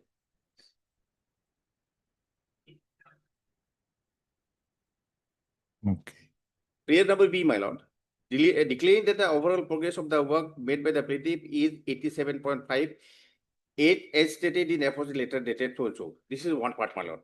And the corrigendum dated 3/3/2011 issued by defendant number 5 stating that the physical progress of the work of the plaintiff was 67 is null and void. This was second challenge, my lord. Now your lordship cannot see the corrigendum. That is, my lord, dated 3/3/11.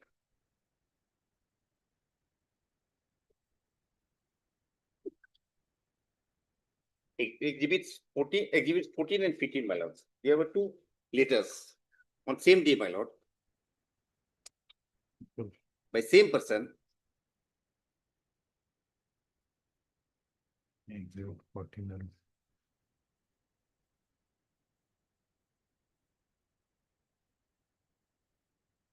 Yes, for what this exhibit? Exhibit 14, my lord, is the letter imposing penalty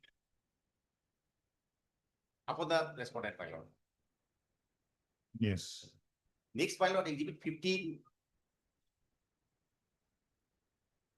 is the corrigendum regarding the quantum of executed work.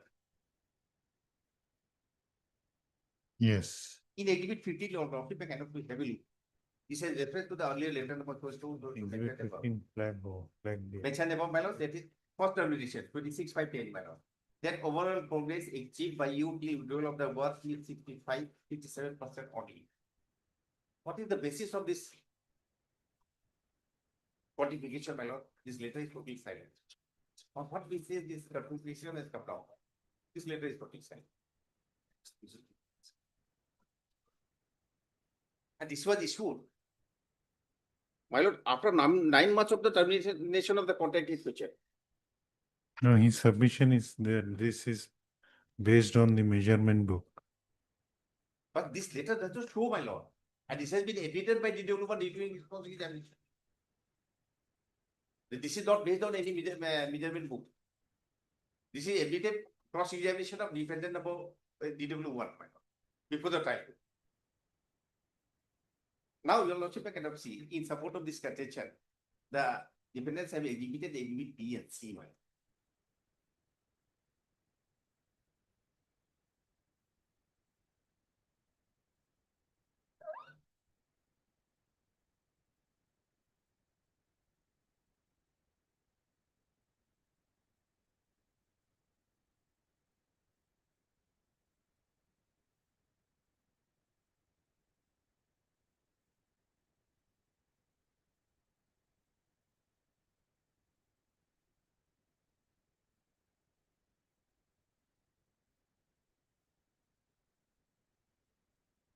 Measurement book, my lord, of the department, but they are the custodian of the measurement book, my lord.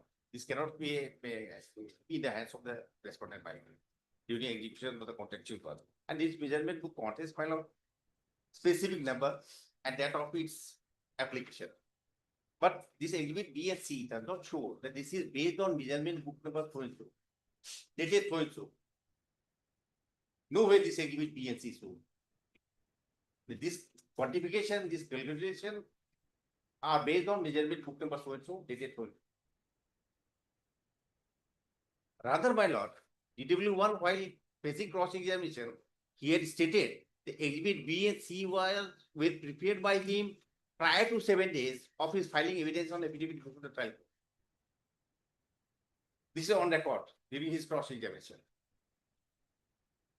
How many witnesses were examined by the Only defendant? one from the defendant and two So, were claim. so B and C were exhibited by DW1. DW1. Plaintiff, though they had filed four, I think, 3 we have filed, 4 witnesses, only one. two No. cases were considered, 2 contract. No. और judgment में देखो खाली एक witness है. Other Oh. were expunged. Okay, as regards B and C, what is your submission? Well, these calculations and these assessments were not based on reference of any measurement book. And rather, my lord, this is evident by DW1 that this was prepared 7 days prior to editing his evidence on affidavit before the trial, without consultation of any measurement book.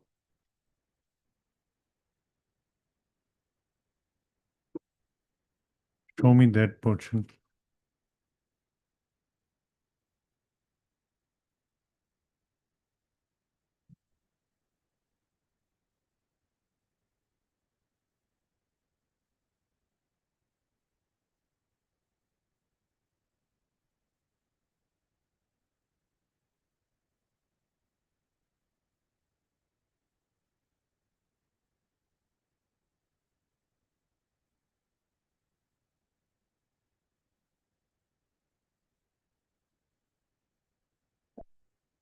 Cross-examination of DW1 was recorded, my lord, before the commissioner on 22/7/22 before the trial.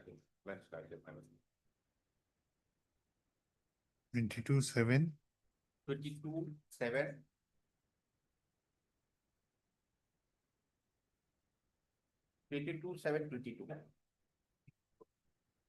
Before the learned advocate commissioner.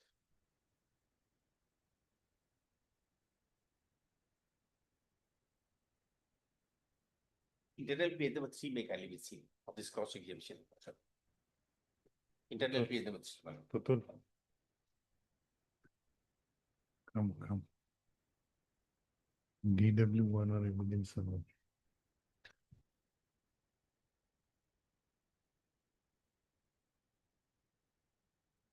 Mr. Bakhtiar, you help. You can read. Yes.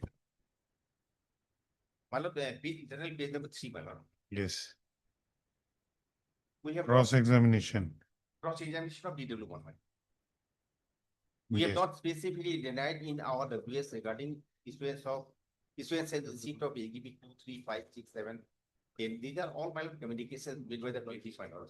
The Okay. defendant for repairing the damaged bridge, my lord, which has put obstruction in communication and carrying on the construction activities.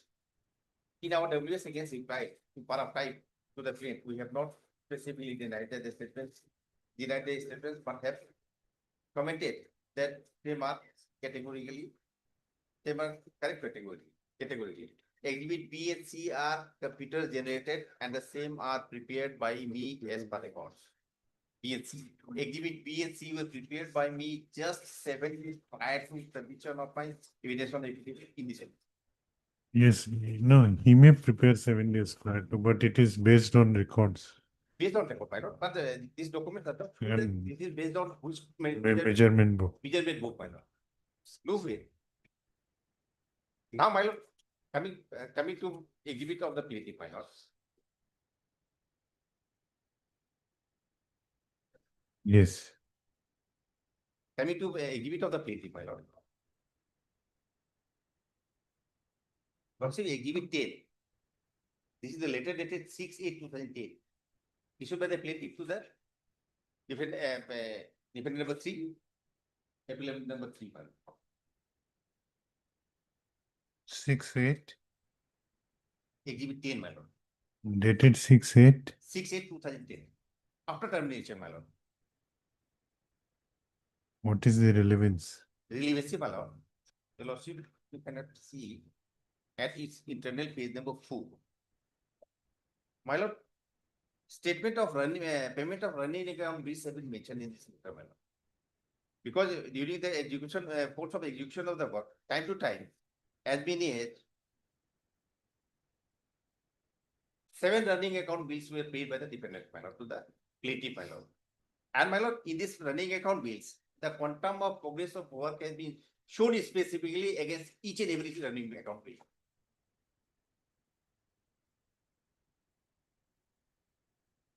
Exhibit 10, my lord, internal page 4. Last running account bill was prepared, my lord, on 9/9/2009.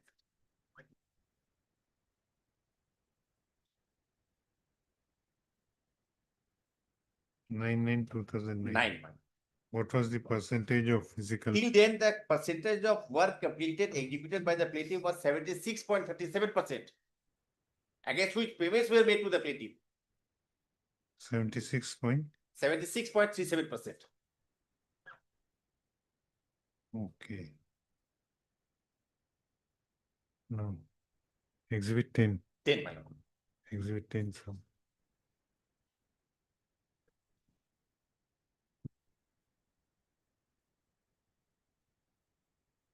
Yeah.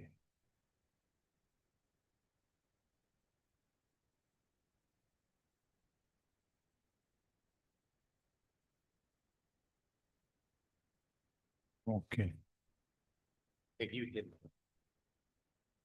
So your submission is exhibit 10 belies their origin, origin number. 7%. That too after 2 years. Okay. And my lord, contest of this letter had never been denied. And my lord, this quantification of 7 running account bill was made on 9/9/2009, my lord. After almost 8 months, the contract was terminated. And at the time of termination, my lord, allegation is this: since last 28 days, we have not made any development.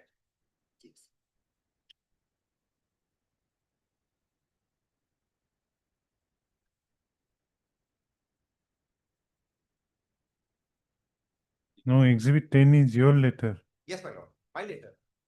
You have mentioned it to My be. lord, this is the statement regarding running account bills paid by them. Where is the last running account bill? My lord, internal page number 4 of exhibit 10 may carry this in, my lord. Internal page 4. Yes. My lord, this was quantified. First bill was against 16%. Next bill was against 8%. Next bill was against 19.87%. Altogether, at the 7th bill, my lord, it comes to 76.37%. Which were paid proportionately according to execution, quantum of execution of work.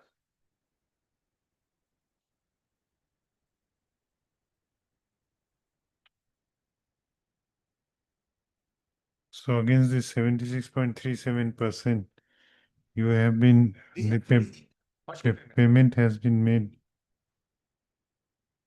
Okay. Now they say that your quantum of completed work is 67 only. And your lordship, what is to be taken note of, my lord? Termination letter suit, exhibit 8, my lord.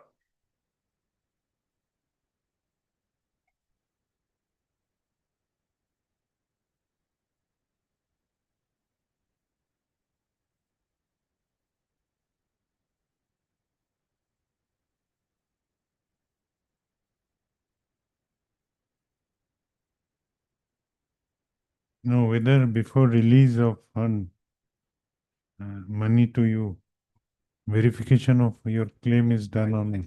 What, according to the existing measurement in recorded in the measurement book, not beyond it. Only after consultation of measurement book, these bills are prepared by department. Okay. Now you will also can to see exhibit 8 termination. Here, this is the allegation. First, with reference to the above, I would like to inform you that with regret that you have miserably failed to complete the work within the stipulated time, and even you were not given enough time by 3 extensions. Although you were given enough time by 3 extensions. Your original date of completion of the work as per tender agreement was so and so. As per your last submission work program, the work should be completed in the month of February 2010. Again, you have not at all started work, and overall progress achieved by you till date is 87.5% only. Even after 23 months after original date of completion, you have not done any work in last month, about 28 days.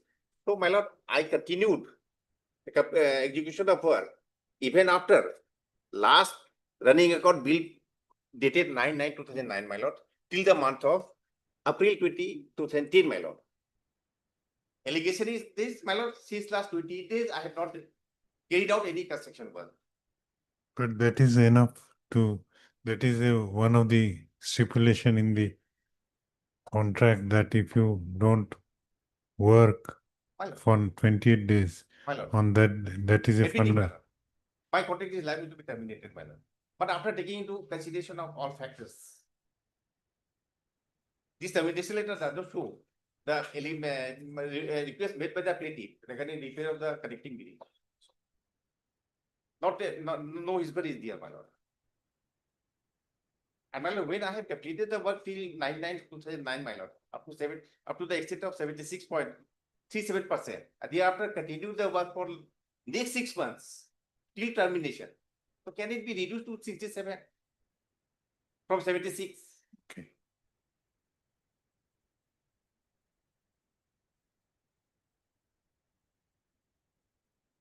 Now, my lord, prior to filing of the suit, because my lord, exhibit 14, my lord, penalty was imposed upon the plaintiff.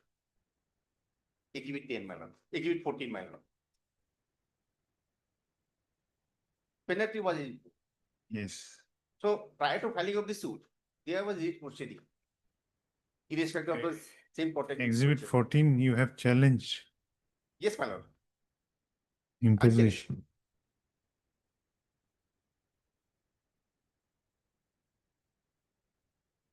Prayer number C, my lord. Prayer number C. Yes. Prior to this, my lord, this suit, my lord, you have the writ proceeding.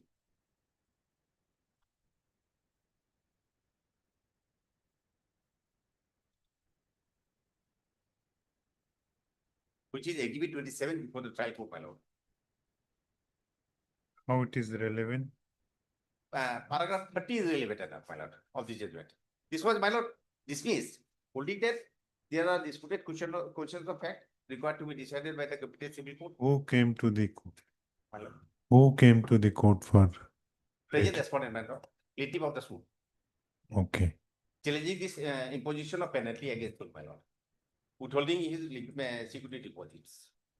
And this requisition of this disposal of granting liberty to approach the competent civil Civil court. But while disposing of the repetition, my lord, there was an observation in paragraph 30, Exhibit, exhibit 27. May I read? yes. However, at this stage, it may be pointed out that the department has not been able to show any legal or contextual backing to justify imposition of penalty on the petitioner to the extent of rupees 18,99,292.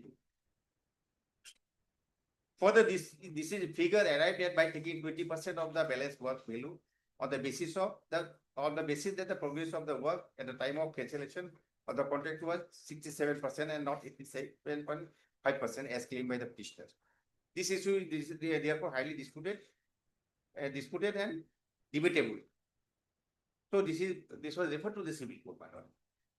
To overcome this finding, my lord, not a single document has been placed before the trial court, my lord, by the defendant, that they are entitled for imposition of this penalty upon me.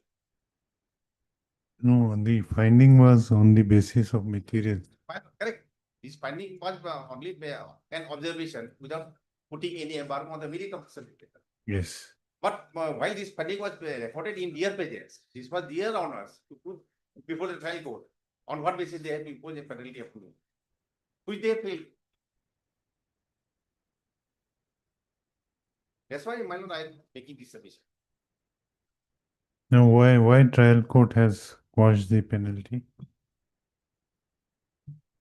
Trial court in the judgment which has been impugned My- has granted you relief 6, declared the letter dated 3, declared the exhibit 40 as null and void. Null and void, my lord. On what basis? Where is the observation? In respect of exhibit 14, my lord. In the impugned judgment,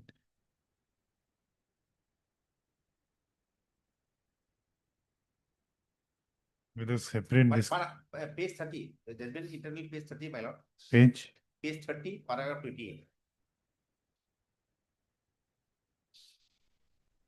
Para 20, 8, my lord. yes. Prior to this.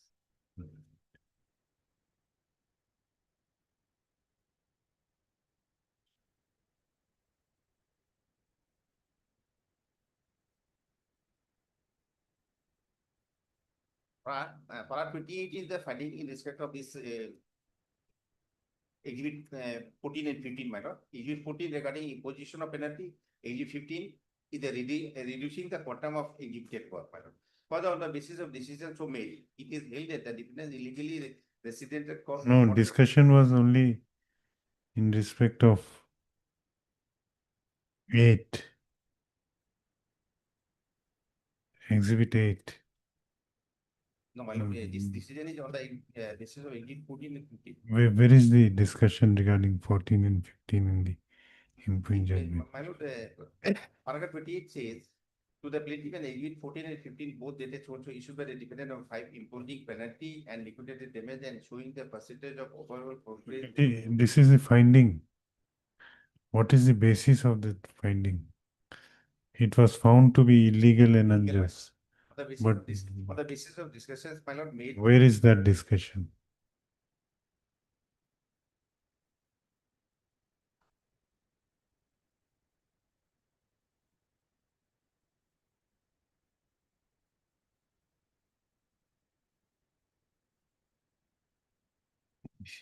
Is also one of the contention is that the trial court did not take into consideration exhibit B and C.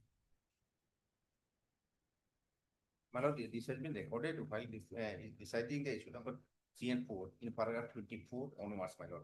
24, my lord. Paragraph 24, at the later part, my lord. It page 28, my lord. Paragraph 24, my lord. Internal page 28. Yes. May I read it, my lord? Further, in exhibit 15, the finding regarding overall progress was 67 was given after 10 months of the inspection activity. The chief engineer findings regarding 76.37% of overall progress is based on scrutiny and cross-examination of the executive engineer. It is also admitted that though Exhibit 9, by the Exhibit 9, chief engineer had ordered final measurement, but defendant had not taken final measurement. Further, he stated that he cannot say which percentage of work was completed by the plaintiff is correct. It is seen that the defendant is failed to substantiate that the corrigendum dated corrigendum Exhibit 50, wherein overall progress was shown as 67, was based on measurement book. Further, it is an admitted position that no final measurement was made by the defendants in terms of speaking order Exhibit 9. Moreover, whatever percentage has been shown by the Exhibit 9 and 15 are based on scrutiny and cross-examination of the executive engineer who had issued Exhibit 8.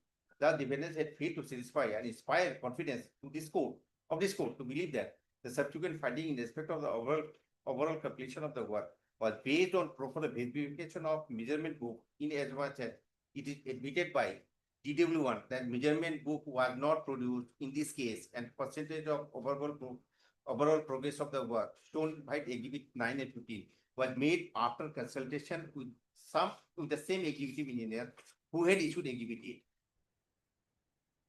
That being so, the content of Exhibit 8, which is prior in time, in comparison to Exhibit 9 and 15, are found more believable and prudent in as much as the business has failed to justify their finding made by the Exhibit 9 and 15, either by repeating the measurement book or adducing evidences of executive engineer who was scrutinized and cross-examined.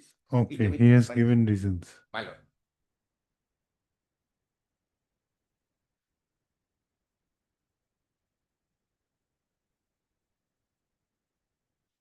Submission, my lord, there is no perversity, illegality, or whether the High Court while passing the judgment, my lord.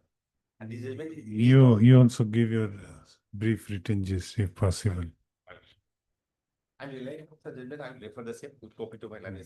Yes. I will be saying, when will you submit the judgments? Should I fix a date for submitting judgment? The vacation is this. You will be happy. Get sufficient time for iteration. Okay. Heard Mr. A. Bishwas, learned counsel for the appellant. Also heard Mr. N. Alam, learned counsel for the respondent. Though the hearing of the I will be referring the judgments also. in the yes, written. you indicate paragraph Yes. and mark it also. Though the And as I'm going to find my in writing, my lord, I will refer. yes. Mm, I'm making more that kind of severity. Hearing of the appeal is concluded. However, learned counsel for both sides are requested to submit their written gist of argument along with the rulings on which they seek to rely. Let this matter at the date video. 21 July. Vacation. Just after election. Let this matter be listed on 16th of July Yes, Your for Lordship. submission of the written gist. Highly obliged.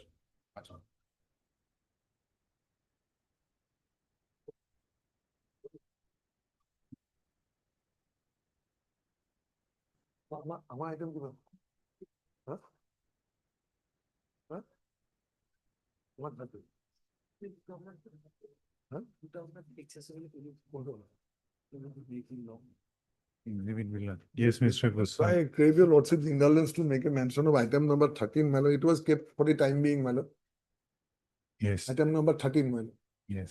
Well, I have a matter fixed at 12, my lord. In court number 10, my lord, 2, my lord. So after that, my lord, We'll give a date. before the vacation. Who is for the other side?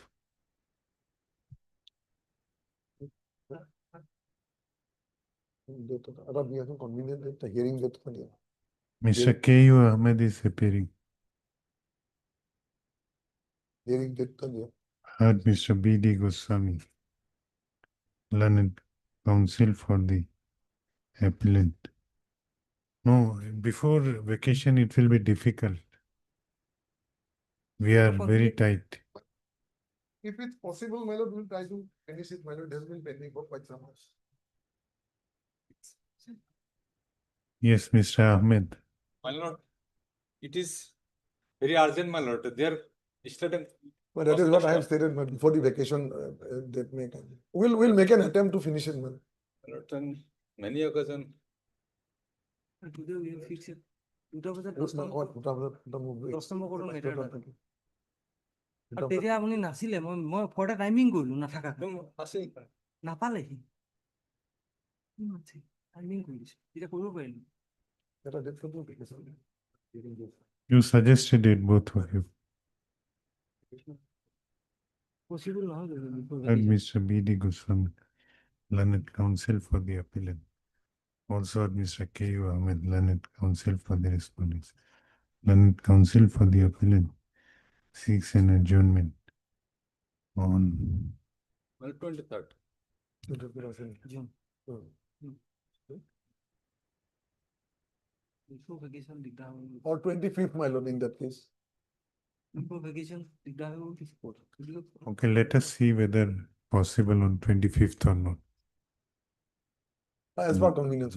Yes, let this matter be listed on 25th of Right. June.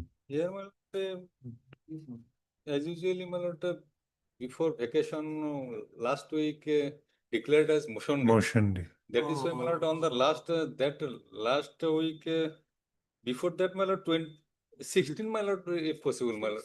16 not possible.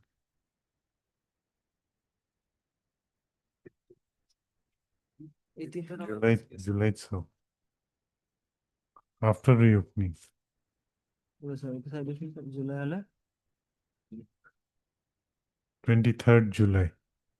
Well, well, Let this matter be listed on 23rd July. well. It's because, my lord, they are presently studying construction about the disputed land after I suspension don't of have such this, instruction. and photocopies are with me, my lord. They violating the court's order. They started construction. We'll Let take it it. be kept there. before vacation, then, my lord, we'll make an attempt. and see. No, 23rd July.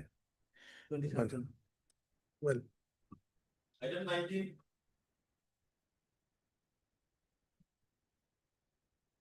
Your lordship, my senior was there, but a matter was fixed again, so he went, kindly fix a short date. Maybe after. Your lordship, my senior was also here. Mr. M.K. Chaudhary, he was there. And Take you want to take instruction about date? Yes, Lordship. Take it. We'll give date after some time. your At lordship, 2. at 2, we have a fixed matter at court 17. No, you are praying for adjournment only, no? Lordship. Let her take instruction. We'll take it up at 2. Hello.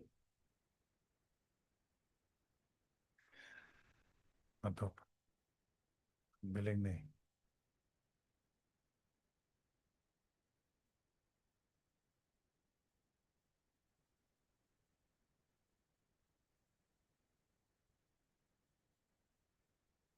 Item number 1, pertaining to isolments. Yes, the records have not yet arrived. Yes, my lord. No records have arrived. And there is no charge sheet in the petition copy. If I may be allowed to state two things, my lord. Yes. My lord, the petition is accompanied with the statement of the accused and as well as the complainant. So in that, at page 15, my lord, may I take your lordship to page 15?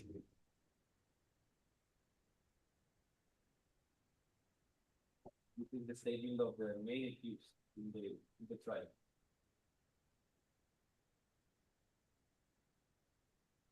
Yes.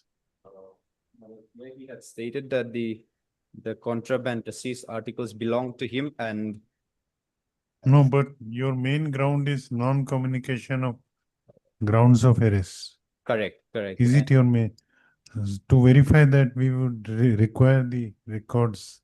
I understand, my lord. Yes, we have to await the records, I admit.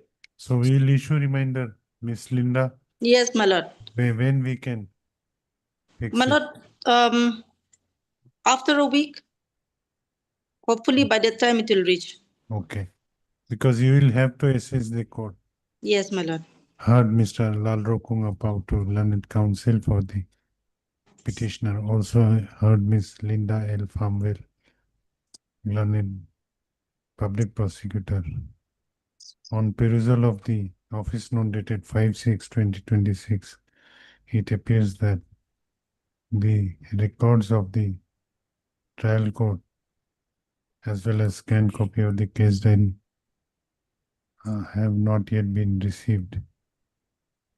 Issue reminder for the same. Learned public prosecutor is requested to. Who will produce the record? My Registry lord, or the registry has to produce the scan copy. registry is requested to.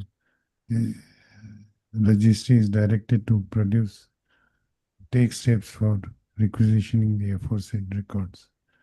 List this matter on 19th of June. My lord, can it be on the 16th if lordship permits? This will be a 16th, week yes. from now, my lord. Since he has been incarcerated for Okay, almost 3 16th years. of June. 16th. I'm 15th grateful. of June. I'm grateful. Obliged.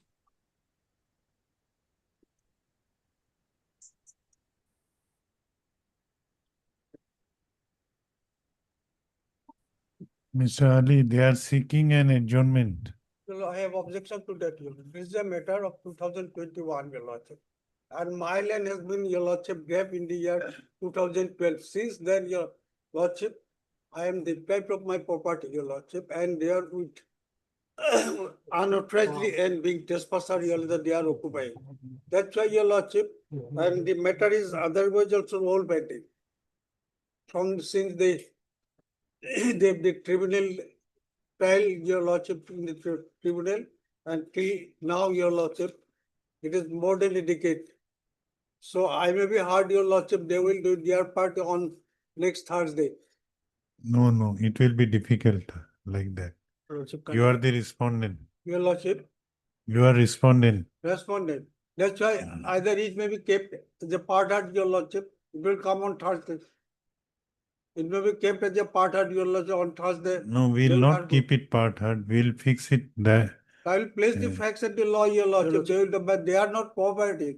Whenever this matter is listed, they will, on this and that plea, Your Lordship, they are not coming forward. No, they That's the count. problem. In the last occasion also. With the consent of them, we took adjournment. Before the that last also, Your occasion. Lordship, No, before don't that interrupt. also. Don't interrupt. Let him complete. You will get your chance. I have never come across, Your Lordship, they have come forward with the matter, Your Lordship, with positive attitude. So that No, means the today position- Mr. Chaudhary was present in the court. But Present, Your we Lordship. were taking up other men. Chief is not here. He's on legs in a different I court. don't think, Your Then Lordship. we'll give a short date. Only first item then, Your Lordship. Okay. What is the matter? This is a land grabbing matter, Your Lordship. My land, Your Lordship, that has been grabbed. And this is a club, Your Lordship. This is a land grabbing club. They don't have any other business in the club. And they trespass into others' land, grab it, Your Lordship, and thereafter they make demand. And that is the problem. Your What has been impugned? land grabbing. And the tribunal found that I am the owner of the land. I was in possession. They have Thereafter, dispossessed. thereafter what happened? Therefore, Your Lordship, the matter is come before His Honorable Court under revision, CRPH, CP under Article 227. They have lost here. And now the matter is. Okay. They have lost before the tribunal. The tribunal hold in my favor that I am the owner of the land and I was in possession. I have been dispossessed by force. And Short date subsequent.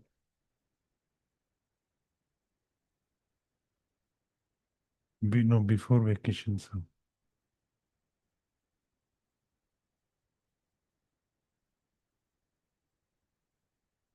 Your lordship, kindly fix it after 2 weeks. My senior will not be available in next week. He will be out of town. Yes, 23rd June. all right. Heard, Mr. What is your name? N. Goswami. N. Goswami, learned counsel for the petitioner, who prays for an adjournment 23rd. on the ground that conducting senior counsel for the petitioner is on legs in a different court. On the other hand, Mr. S. Ali, learned counsel for the respondent, vehemently oppose the prayer for grant of adjournment on the ground that the petitioners are enjoying an interim order and therefore they are protracting this case. Stop. After considering the submissions made by learned counsel for both sides, the prayer for adjournment is allowed. Let this matter be listed on 23rd June as the first hearing item. Yeah, bless. As far as item, your lordship. Item 8.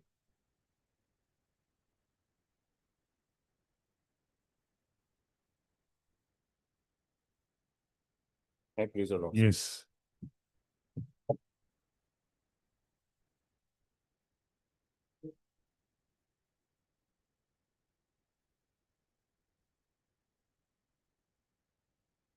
The other day, your lordship had asked for certain judgments of the honorable. Give one or two. You have how many judgments you have? I have given 3 judgments out of for that 2 judgments are from Supreme Court and 1 is from our High Court. In the first case, there is this, Omana Kutton and others. That judgment will say, cover our case also, my lord. It is short judgment. Initially, they were convicted. There are 3 accused in that case. They were convicted for 5 years and 5,000. There was a fine was imposed for 5,000, my lord. They were convicted under section 326, 308, and 324, my lord. Under 326, the conviction was 5 years and 5,000 of fine, and under 308 also it was the same thing, my lord. On being aggrieved, they filed an appeal. In appeal, the conviction was upheld, and the sentence was reduced to 3 years, but the fine was enhanced to 25,000, my lord. Then they went to Supreme Court, and then Supreme Court interfered in the judgment, and then in the meantime, 2 of the accused has completed the sentence, my lord. One of the accused, he was in prison for about 2 years and 3 months, my lord. That was converted to the period undergone, and the fine was reduced to 5,000, my lord. In this particular case, my lord.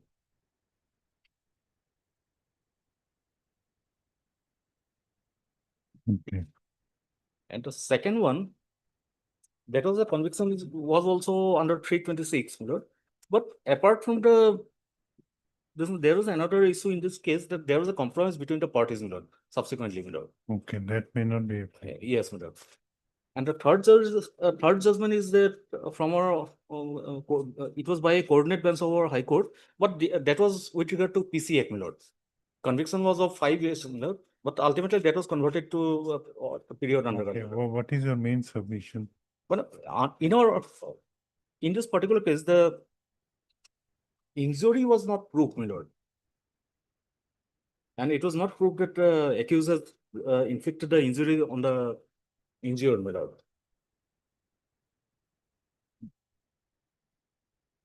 The alleged incident took place on 14/12/2011, my lord. Then it was immediately reported to the police, my lord. Then there was a ZD entry, my lord. Initially, ZD entry was made, and the FIR was lost after 2 days, my lord. But the initial ZD entry was not proved before the court, my lord. And immediately the injured, he was taken to the hospital on police requisition. Initially, first he was taken to the Dangori PSC, then he was taken to the Tinsukia Medical College, my lord. He was treated there. Thereafter, he was discharged, my lord. Then subsequently, he went to on his own to the Assam Medical College at Dibrugarh, my lord. The doctor from the Dibrugarh Medical College was examined, my lord. But the doctors at Dangori PS and Sapakwa and Tinsukia Civil Hospital, where he was taken on police requisition, none of the doctors were examined there, my lord, in this case, my lord. And in fact, the doctor who has been examined that from the Assam Medical College, in his evidence, he has also said that the treatment was done at Tinsukia, my lord. And the age of the injury was also not proved, my lord, when that was inflicted, my lord. He was treated in Tinsukia as well as At Sapakwa, my lord, in the Hodia, Dangori PS. It has come in the evidence of the IO, my lord. But doctors from these two medical colleges were not, hospitals were not examined, my lord. And the seized weapon, the dao, that was also not proved, my lord. That was not sent for examination. That was neither produced in, examined, exhibited in the court also, my lord, during trial.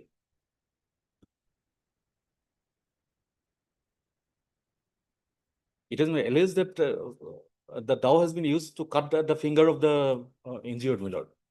And there are two alleged eyewitnesses, my lord. And one of the eyewitnesses, he has said that he has not seen the incident. He was saying that he was present there in the car, but he has not seen the alleged incident, my lord. And he has not spoken about the presence of the second eyewitness, my lord. If your lordship want, then I can go through the evidence of those eyewitnesses, my lord. how many witnesses were examined in total? Total 9 witnesses were examined. 8 witnesses were examined. Who are the eyewitnesses? PW2 and PW3, my lord. Who has not spoken about whom? The PW1 has lost the FIR. No. Which of the eyewitness has not spoken about the other witness?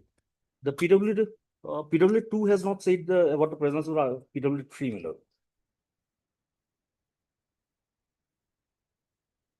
And what about PW3? PW3 has also said that he has not seen the witness. Then how it is? Pardon? How he can be treated as an eyewitness? Yes, my lord. But PW injured witness, he has said that PW2 and PW3 was present there at the time of the incident, my lord. That was a statement of the PW6, my lord, the injured.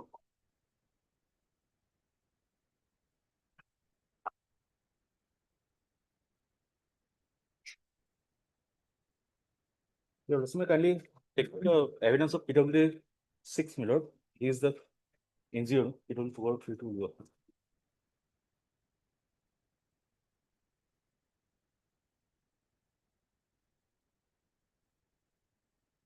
Has your Lordship got the statement of PW6, my lord?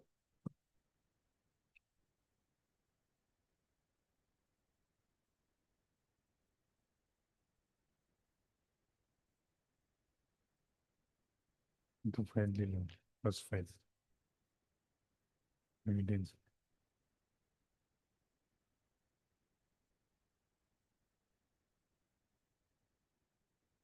No, not this one. Oh, Lord. Yeah, PW.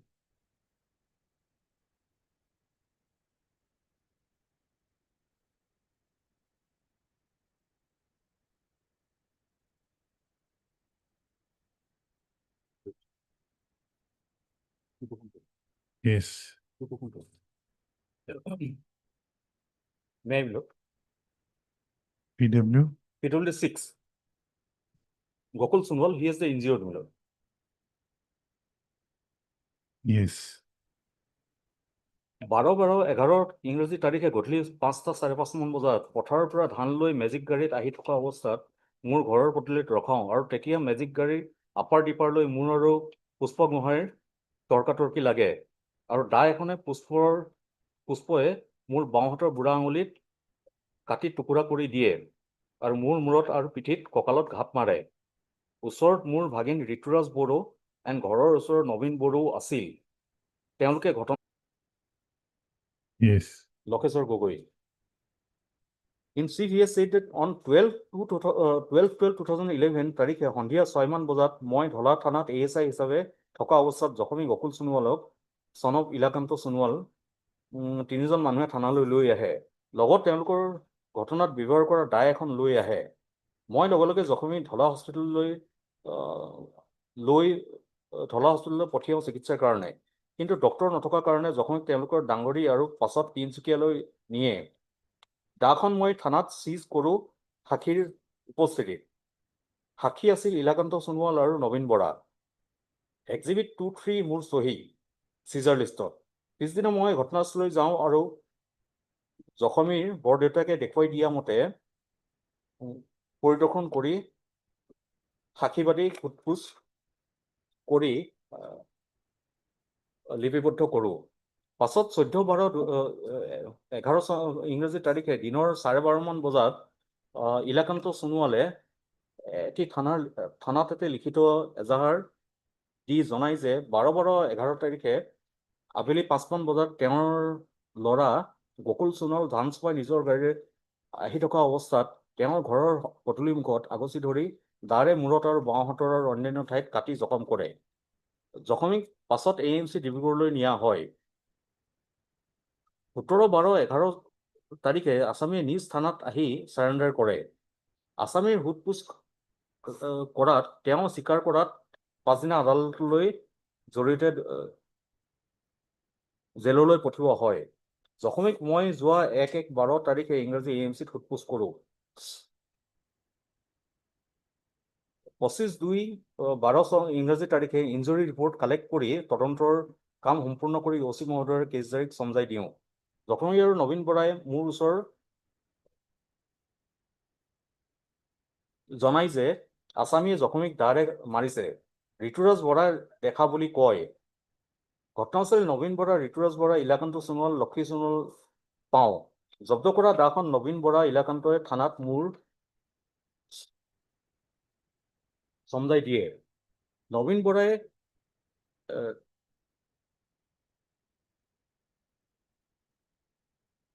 কয় যে উক্ত দাখনেৰে আসামীয়ে জখমীক মাৰিছে সত্য নহয় যে পটিকাই দাখনেৰে আনেৰে মৰা নাছিল আৰু নবীন বৰাই মিছাকে দাখন জব্দ কৰাই মিছা কেছ কৰিছে সত্য নহয় যে মই ঘটনাস্থললৈ যোৱা নাছিলোঁ আৰু থানাতে সাক্ষ্য গ্ৰহণ কৰোঁ সত্য নহয় যে জখমী ঋতুৰাজ বৰা আৰু ইলাকান্ত নবীন বৰাই মোৰ ওচৰৰ আসামী পস্পুৰ বৰগোহাঁয়ে মৰা বুলি কোৱা নাছিল সত্য নহয় যে জখমী ৰিকুইজিশ্যনত এক্সামিন কৰোৱা নাছিলোঁ স্কেটছ মেপ ঘটনাস্থলীৰ পৰা জখমীৰ ঘৰৰ দূৰত্ব আৰু আসামী ঘৰৰ দূৰত্ব লিখা নাই আজি কেছত দাখন নাই ইলাকান্ত সোণোৱাল জখমীৰ বৰদেউতা হয় ঋতুৰাজ বড়ো জখমীৰ ভাগিন হয় নবীন বড়ো জখমীৰ মোমায়েক হয় সত্য নহয় যে মিছা গোচৰ হোৱাৰ কাৰণে মই জখমীৰ ৰিলেটিভবোৰৰ সাক্ষ্য গ্ৰহণ কৰোঁ সত্য নহয় যে মই তদন্তকালত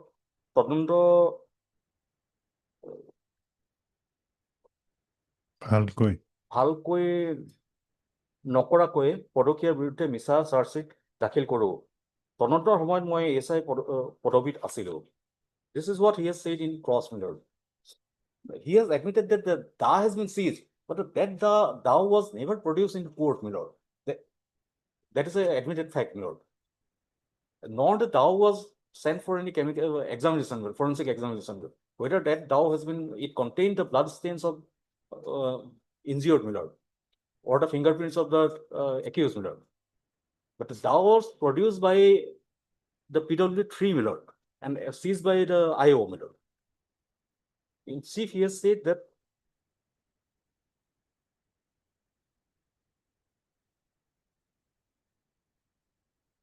But we are in a revisional jurisdiction. yes, my lord. So how far we can No, when appreciate the evidence?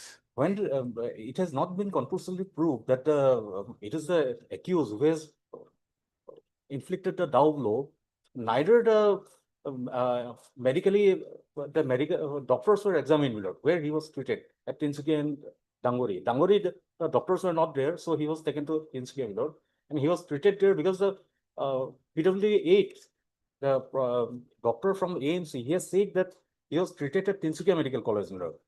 After that, he has come on his own to AMC, my lord. He was neither accompanied by any police personnel. In chief cross, yes, the first statement was that he was not accompanied by any police statement. He has come on his own. Unless the doctors from Tinsukia Medical College is examined and Why he should not be believed? pardon? Why the victim should not be believed?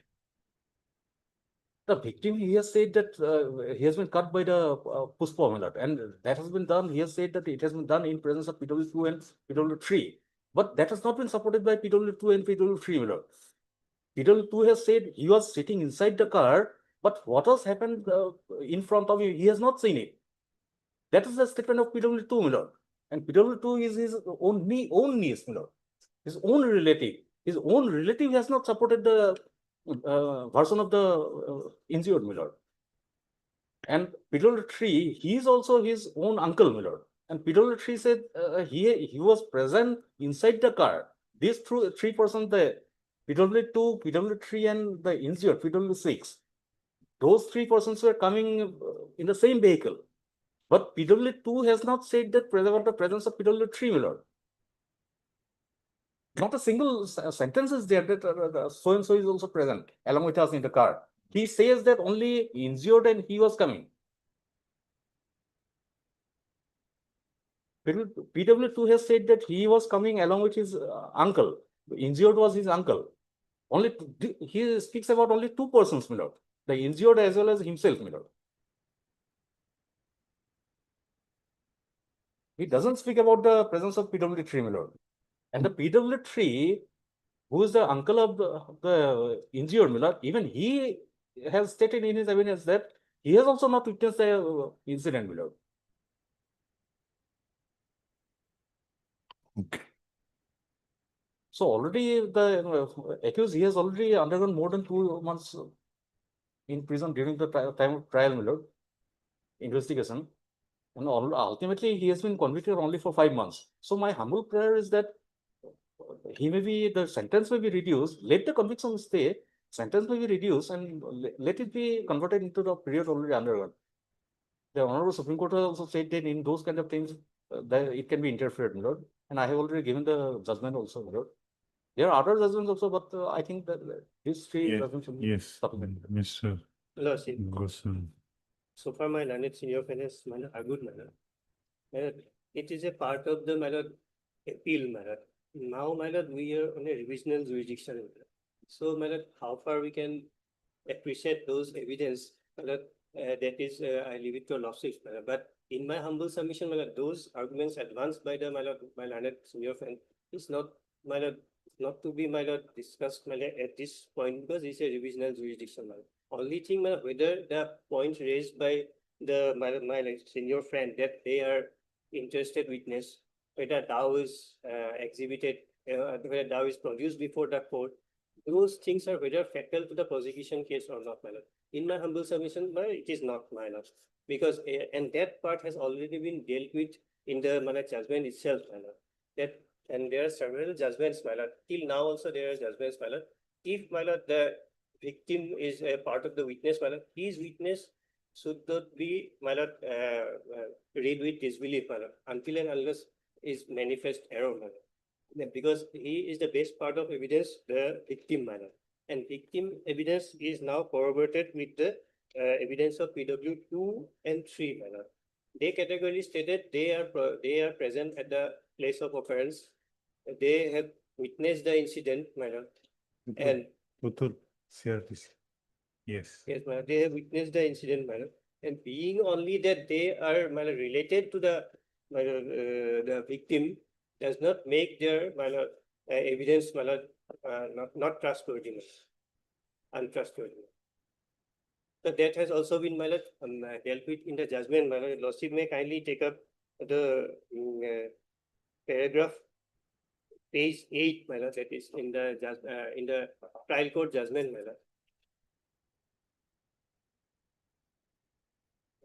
I do not have them a record with me. Trial court judgment para? My lord, it is in at page era, my lord. Para is not Yes, numbered. it is, para is not here, my lord. So in page 8 of the, my lord, the trial court judgment, my lord. Which? First para, second para, First para, third. my lord, first para, my lord. My lord, in view of the aforesaid argument by the case is, and yes, my lord, I would like to state when the case is proved by the testimonies of injured and eyewitnesses, then mere non-recovery of doubt or recovery from the hand of the PW3, etc., are not so much material, and all the aforesaid questions raised by the learned counsel cannot be a ground to disbelief, discard the prosecution story because the presence of accused on the spot who failed to challenge by the defense side, my lord. There is no contradiction and there is no plea of alibi, my lord. Our Honorable Apex Court has made the following observations in this regard in the following case. It is reported in AI 2004 SC 4352, where the prosecution case was that the accused persons armed with lathis and gun came to the shop of the deceased. They first beat the deceased and his son by throwing lathis and stones, but no lathi was recovered from the place of incident or from any accused. Held that it would not be a ground to throw out the prosecution case when same had been otherwise found to be truthful by credible evidence. So, my lord, in my humble submission, my lord, that there are other decisions also in recent, my lord, that mere non-recovery of a, my lord, but non-production of the DAO will not my lord, throw out the case of the prosecution, my lord, at this stage, my lord. And regarding the interested witness, my lord, that has also been dealt with, my lord. Lordship may kindly come to that page 6, my lord. Yes. In the same manner. Regarding, my lord, from top I am reading, my lord. Regarding the evidence of relative witness, our Honorable Court has observed as following, my lord. That is such and such. Mere relationship does not disqualify a witness. A person who is related to the deceased is competent to disclose the fact like any other witness. A close relative who is natural witness is not unnecessarily an uninterested witness. The only role of prudence is that a court should examine such a statement of witness who is related to the victim or any other party cautiously. Only that much.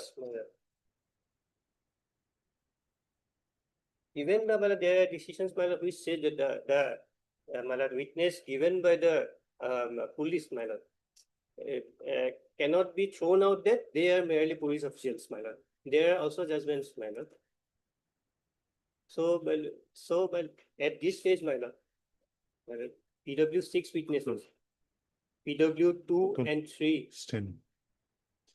PW2 and 3, both have corroborated, and though being a natural witnesses, interest relative, their witnesses cannot be thrown away, in my humble submission, and there is no illegality or no manifest error or no abuse of process, in the judgment.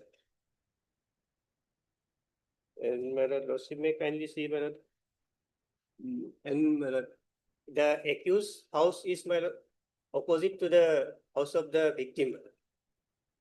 So they cannot say that his presence is natural in that area. That is also one part. And secondly, and then there are no exaggeration, all the witnesses have stated in a similar way. Now, regarding the medical evidence, my learned friend has raised, just I want to rely upon the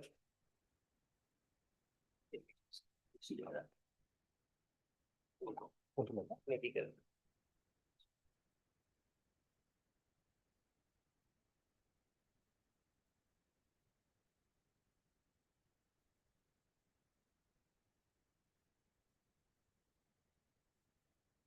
Medical witness now. PW8 may kindly Yes. PW8 now. Here, my lord, is very categorical regarding the injury sustained by the victim, my lord.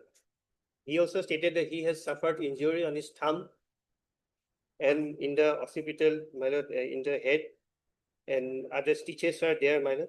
That has been corroborated by PW2, 3, and now also medical evidence, my lord. Your lordship can see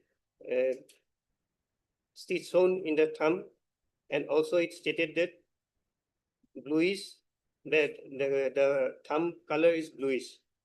in near term is already gone, madam, because there is no sense, madam. Again, there is stitches over left temporal region and stitches over iliac. And thereafter, madam, regarding the cross part, madam, why we should not disbelieve this witnesses, madam? Thus may kindly take up the cross part, madam. Yes. I did mention the address of the victim as informed by the victim. The victim was admitted at AMC. Cross part person. Yes. And the in the middle portion, as you got it. Yes. I did. The victim was admitted at AMC. By hospitalization number 63888/11 and MRD number 52754/11 and the patient was admitted on 12/12/11 and discharged on 17/12/11. Very specifically, he has quoted the admission register number, the registration number, and name of the petitioner, stating along with stating the injury sustained. So, and your lordship could see, in the later part, I have mentioned the age of the injury as per the information given. It is difficult to ascertain the age of the aforesaid injuries may cause a fall. It is not a fact that I did not examine. Now, my lord, the register part, my lord, they have not brought any contradiction regarding that, my lord. Nothing is there in the process. No, his submission is that he was not escorted. That may not be, my lord, fatal because my lord, your lordship can see the main evidence that was given, my lord. The person he has been injured. After that, the admission register. After that, the registration, my lord. And that cannot be disbelieved, my lord. That is, and these are the issues, my lord, has to be taken up in the revisional court, not, my lord, and the entire evidence, my lord, whether it is right or wrong, because that has already, and that ground already taken in the appellate court, my lord, the session judges, my lord, discarded all this, my lord. Heard Mr. Rajshekhar.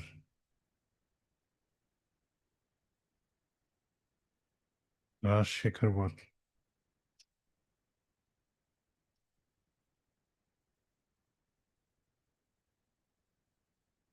This is item number? Item number 8, my lord.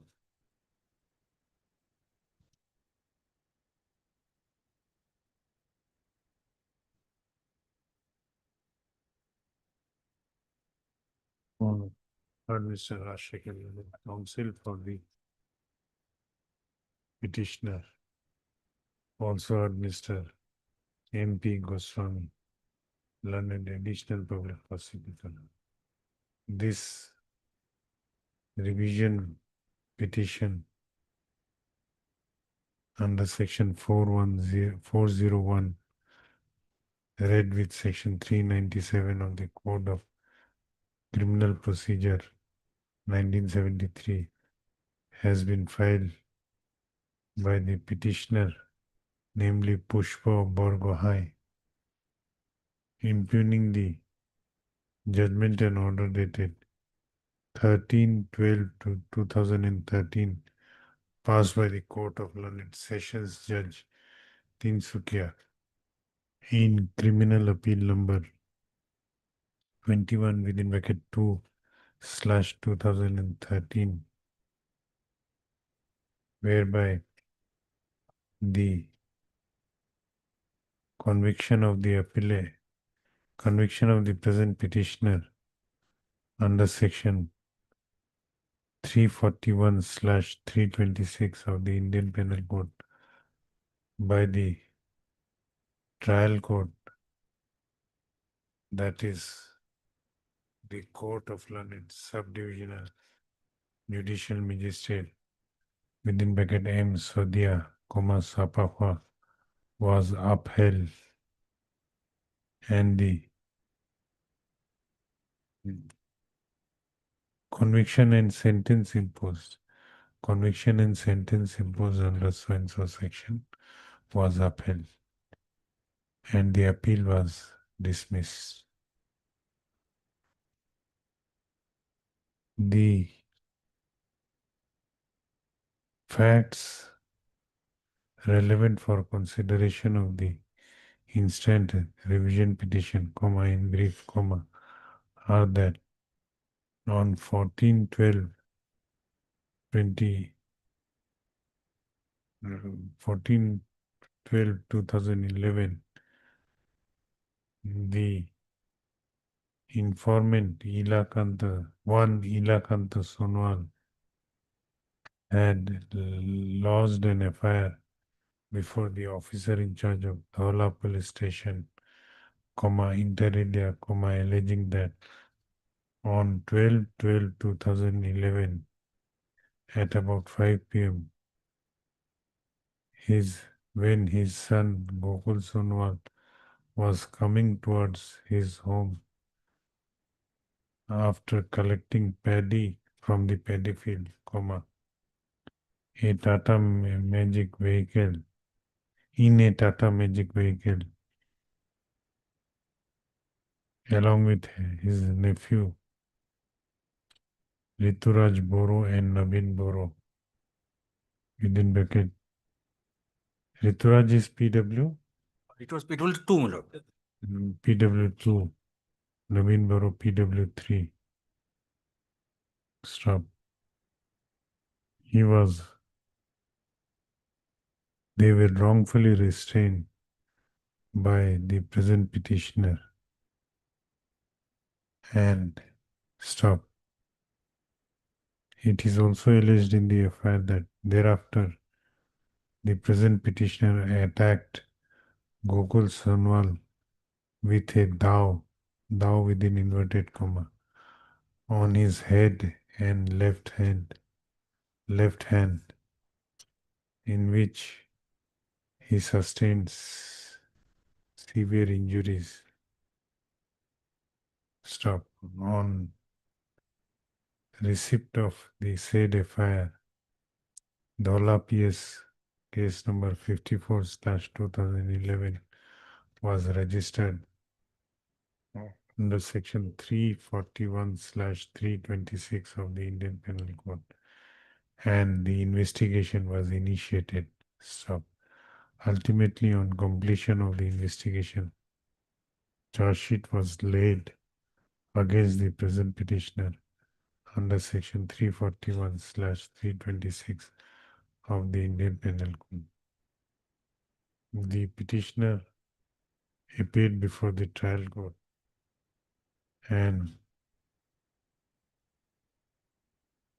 when the charges under section 341 and 326 were framed against him and particulars of the same were explained to him, he pleaded not guilty and claimed to be tried. Stop. Next para. To bring home the charges framed by the trial court, comma, against the framed by the trial court against the present petitioner, within bracket accused, bracket close. The prosecution side examined as many as 9 prosecution witnesses. Stop. The present petitioner was examined under section 313 of the Code of Criminal Procedure 1973, during which he denied the truthfulness of the testimony of prosecution witnesses and pleaded his innocence. Stop. However, comma, he declined to adduce any evidence in his defense. Stop. Ultimately, the trial court, after considering the evidence on record, by its judgment and order dated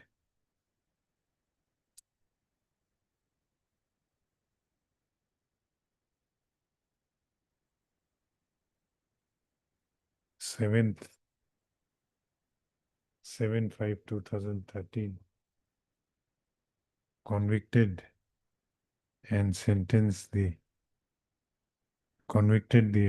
present petitioner under section 341 and sentenced him to undergo simple imprisonment for 5 months and to pay a fine of rupees 2,000. He was also convicted under section 326 of the Indian Penal Code and was sentenced to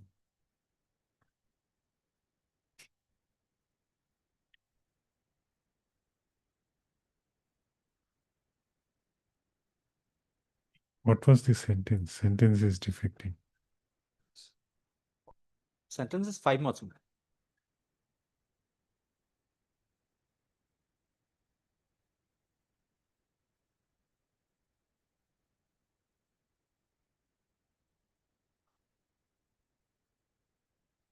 Sentence is 114 under section 341 and SI for 5 months and to pay fine of 2,000 under 326. In default 5 days. Last line, buddy.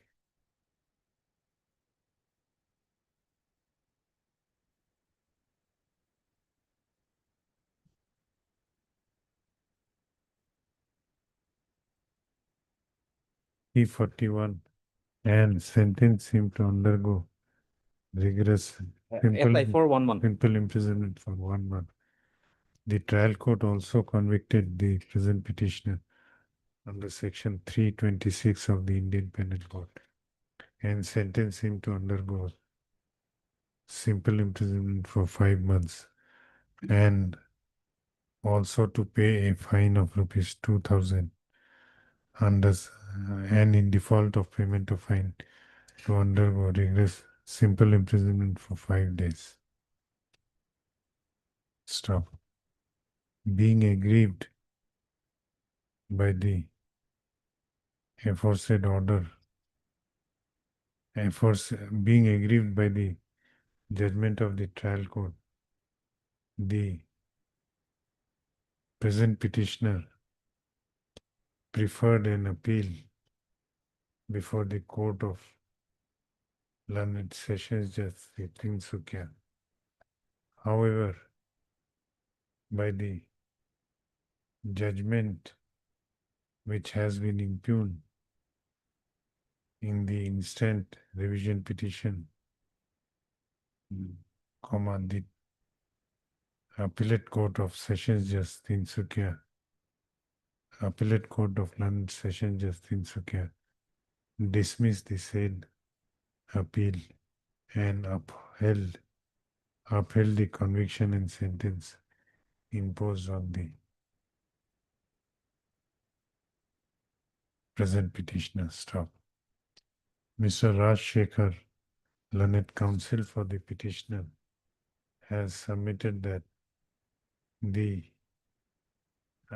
appellate court has failed to take into appellate court as well as trial court have erred in convicting the present petitioner and sentencing him under section 341/326 of the Indian Penal Code without taking into consideration that the prosecution side was not able to prove the charges under the aforesaid provision beyond reasonable doubt. He submits that both the courts relied mainly on the testimony of the victim as well as the other 2 eyewitnesses, namely PW2 and PW3. Yes. 2 and 3. Miss Learned counsel for the petitioner, however, submits that during the cross-examination both during cross-examination, PW3 has categorically stated that he has not witnessed the incident himself. However, the trial court as well as the first appellate court failed to take the same into consideration. He also submits that even the PW2, who is the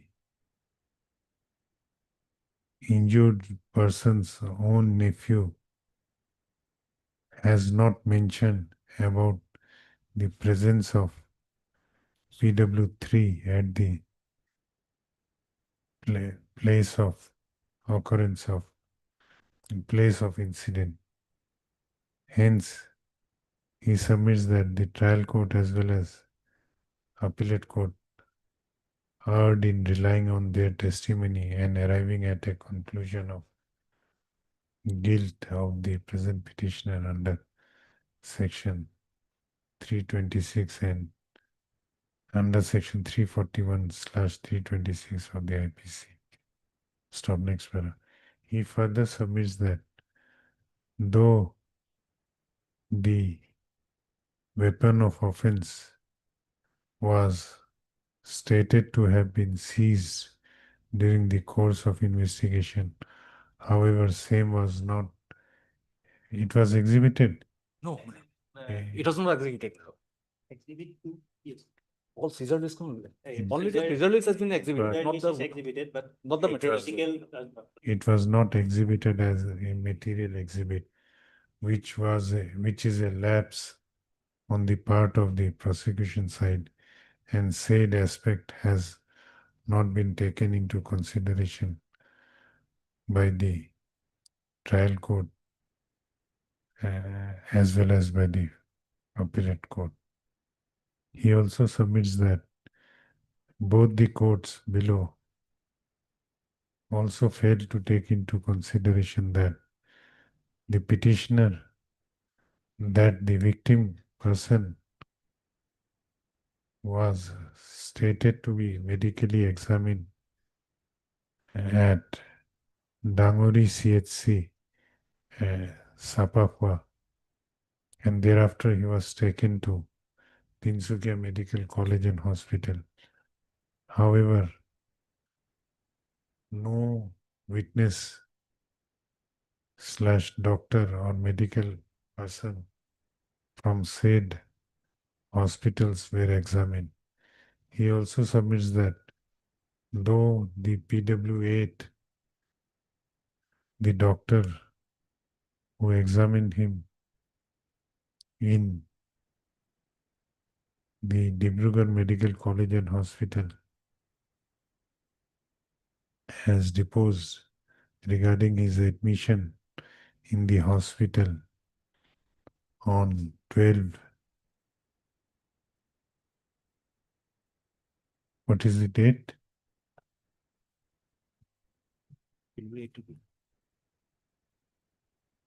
12/12/2011. However, no police requisition. However, learned counsel for the petitioner submits that no police requisition for admission of the victim in Dibrugarh Medical College and Hospital could be shown by the prosecution side, and hence there is no evidence on record as to how the victim got referred to the Dibrugarh Medical College and Hospital from the Tinsukia Medical College and Hospital. He submits that these aspects were not taken into consideration by the trial court as well as the first appellate court. He also submits that in the meanwhile, the petitioner has already served out his sentence, which has been imposed on him under section 341 of the Indian Penal Code. And as regards section 326 of the Indian Penal Code is concerned, out of the 5 months of imprisonment which has been imposed on him, which was imposed on him, he has already completed About the 2 months, 1 day. completed 2 months and 1 day of detention. And as such, he also makes an alternative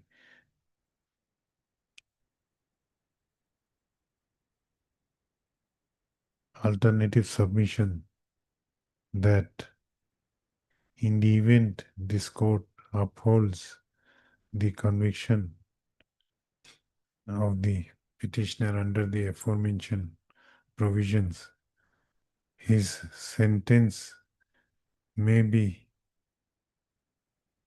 reduced considering the lapse of considerable period of time. This is any other submission? No. On the other hand, learned lapse of considerable period of time. In support of his submission, learned counsel for the petitioner has cited following rulings. Venkatesh and another versus state represented by Inspector of Police, Criminal Appeal number 5156/2025 arising out of SLP criminal number 19524/2025, judgment dated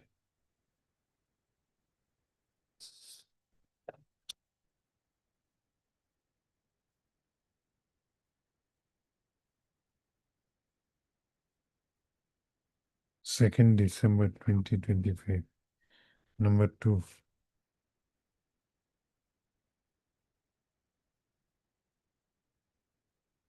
Omana Kuttam, OMANAKKUTTAN, and others versus State of Kerala. Judgment dated 20/11/2020 in Criminal Appeal number 800 of 2020.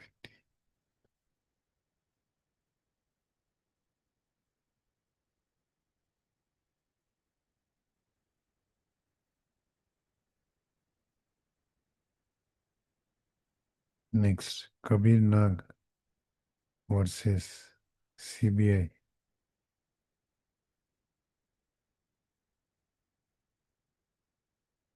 Judgment dated 19/2/2026 in Criminal Appeal number 125/2008.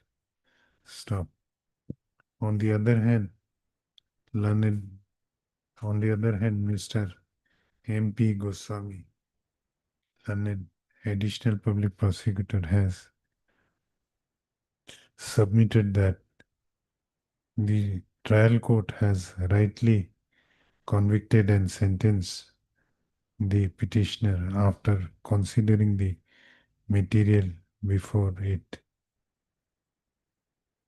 He also submits that the First Appellate Court of Learned Session Judge Tinsukia has also applied its judicial mind before the materials available before it and has rightly dismissed the appeal by upholding the sentence imposed on the petitioner.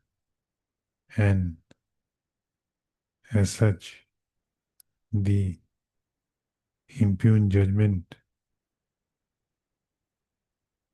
of conviction and sentence, impugned judgment of upholding the conviction and sentence imposed on the present petitioner by the trial court is not required to be interfered with.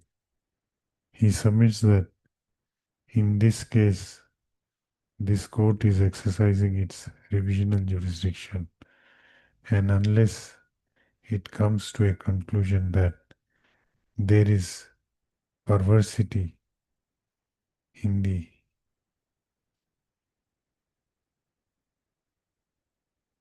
judgment, it cannot again reappreciate the evidence on record to come to a different finding from that of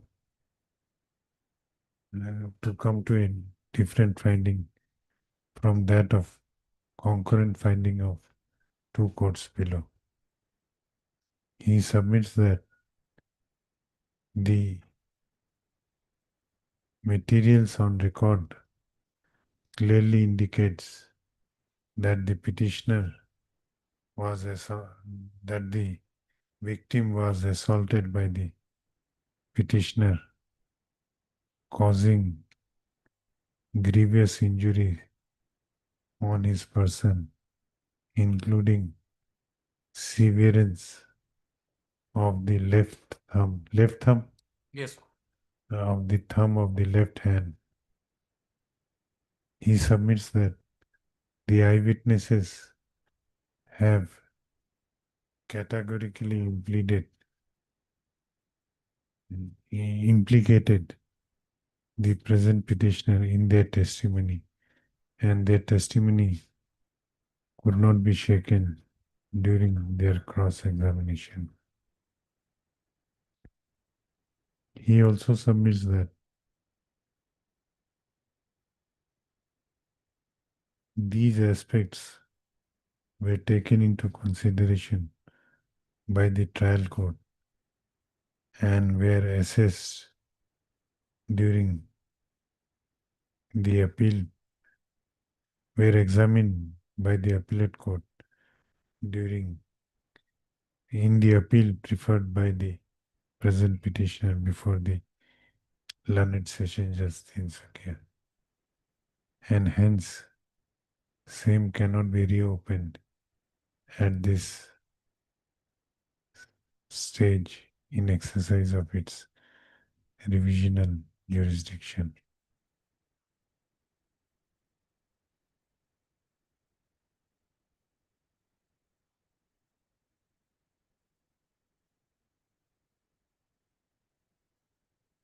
Anything specific?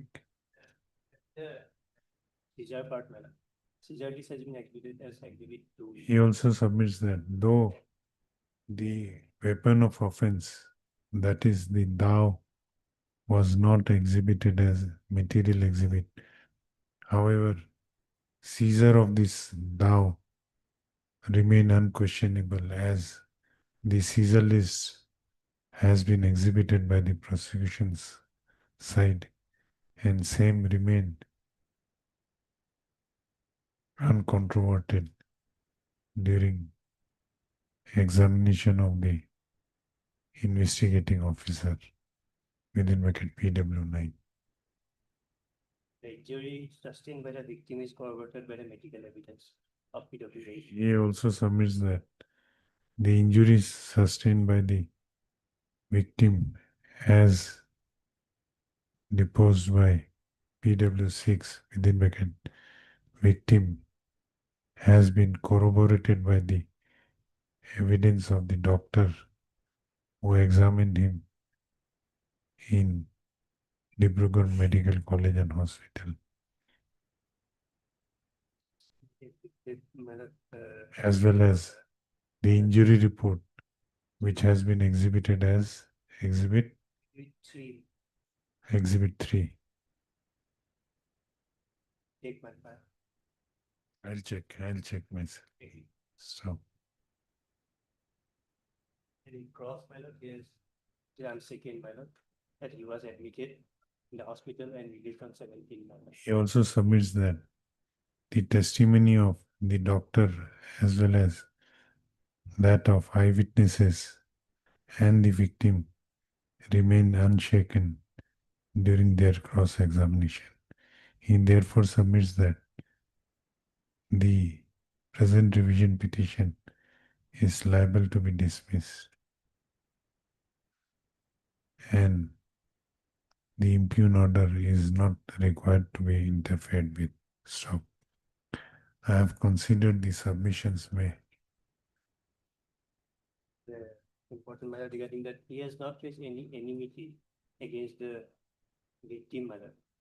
If he has to be matter falsely implicated matter. Learned counsel, learned additional public prosecutor also submits that the nothing could be, the defense side could not bring on record any evidence of any kind of enmity which would have justified lodging of the false evidence, false case against the present petitioner by the victim. He also submits that since the victim was himself injured in the incident, his testimony is to be, his testimony stands on a higher pedestal, and unless his testimony is demolished, same cannot be disbelieved, as has been rightly done by the trial court as well as the first appellate court. So I have considered the learned counsel. Yes, the learned additional public prosecutor has cited following rulings in support of his submission. 2021 SCC online. What is Prithviraj Jayanti Bhai Vanul versus Dinesh Prithviraj Jayanti Bhai Vanul VANON Bhalon VANON versus Dinesh Dayabhai Pala VAN. Dinesh Dayabhai Bala reported in Reported 2021 2000. SCC online SC 493. Yeah. It says that ocular evidence is the best evidence when supported by medical evidence and cannot be disbelieved. That is the gist. I have considered the submissions made by learned counsel for both sides and have gone through the materials available on record. I have also gone through the judgments, rulings cited by learned counsel for both sides. ... I'll dictate it in chamber. Yes. Remaining part I'll dictate it. I'm praying my past prayers to remain the conviction I like my lord. If your lordships my lord agrees my lord to minimize the sentence my lord. In that regard my lord fine may be increased. How much should be the fine? Fine should be because my lord You- a person my lord Yes, you. my stop of the my lord. Yes, what should be the proper quantum if? Even my lord enhance if your lordships. No, you suggest what should be the proper. Suggest it. Reflected in the code, it's fine, only fine. No, but you tell me what you have to assess the. Yes, my lord, it's minimum, my lord, 10,000. 10,000 is also very less. It's very less, my lord. Because my lord. Yes, Mr. Rajshekhar, what should be the fine? He's a simple villager. He doesn't have any regular source of income. If the fine is too high, then obviously he will not be able to pay. What should be the proper fine? I leave it to your lordship. For your 20, actually, my at least 25,000 is the, but that is. What he does? He's a villager. Evidence has come that he does some odd kind of things, so Quackery. giving medicines. Quackery. No, giving medicines to the villagers, my lord. Village kind of medicines, my lord. Okay. Yes. Okay, I'll consider. I'll consider He it. has lost his finger. Now he could not work. In the next week, I will give. ... Heard Mr. Rajshekhar, learned counsel for the petitioner, also heard Mr. MP Goswami, learned additional public prosecutor. Hearing concluded, judgment reserved. I'll try to wait for some time. Yes. Let me go through the records. Yes.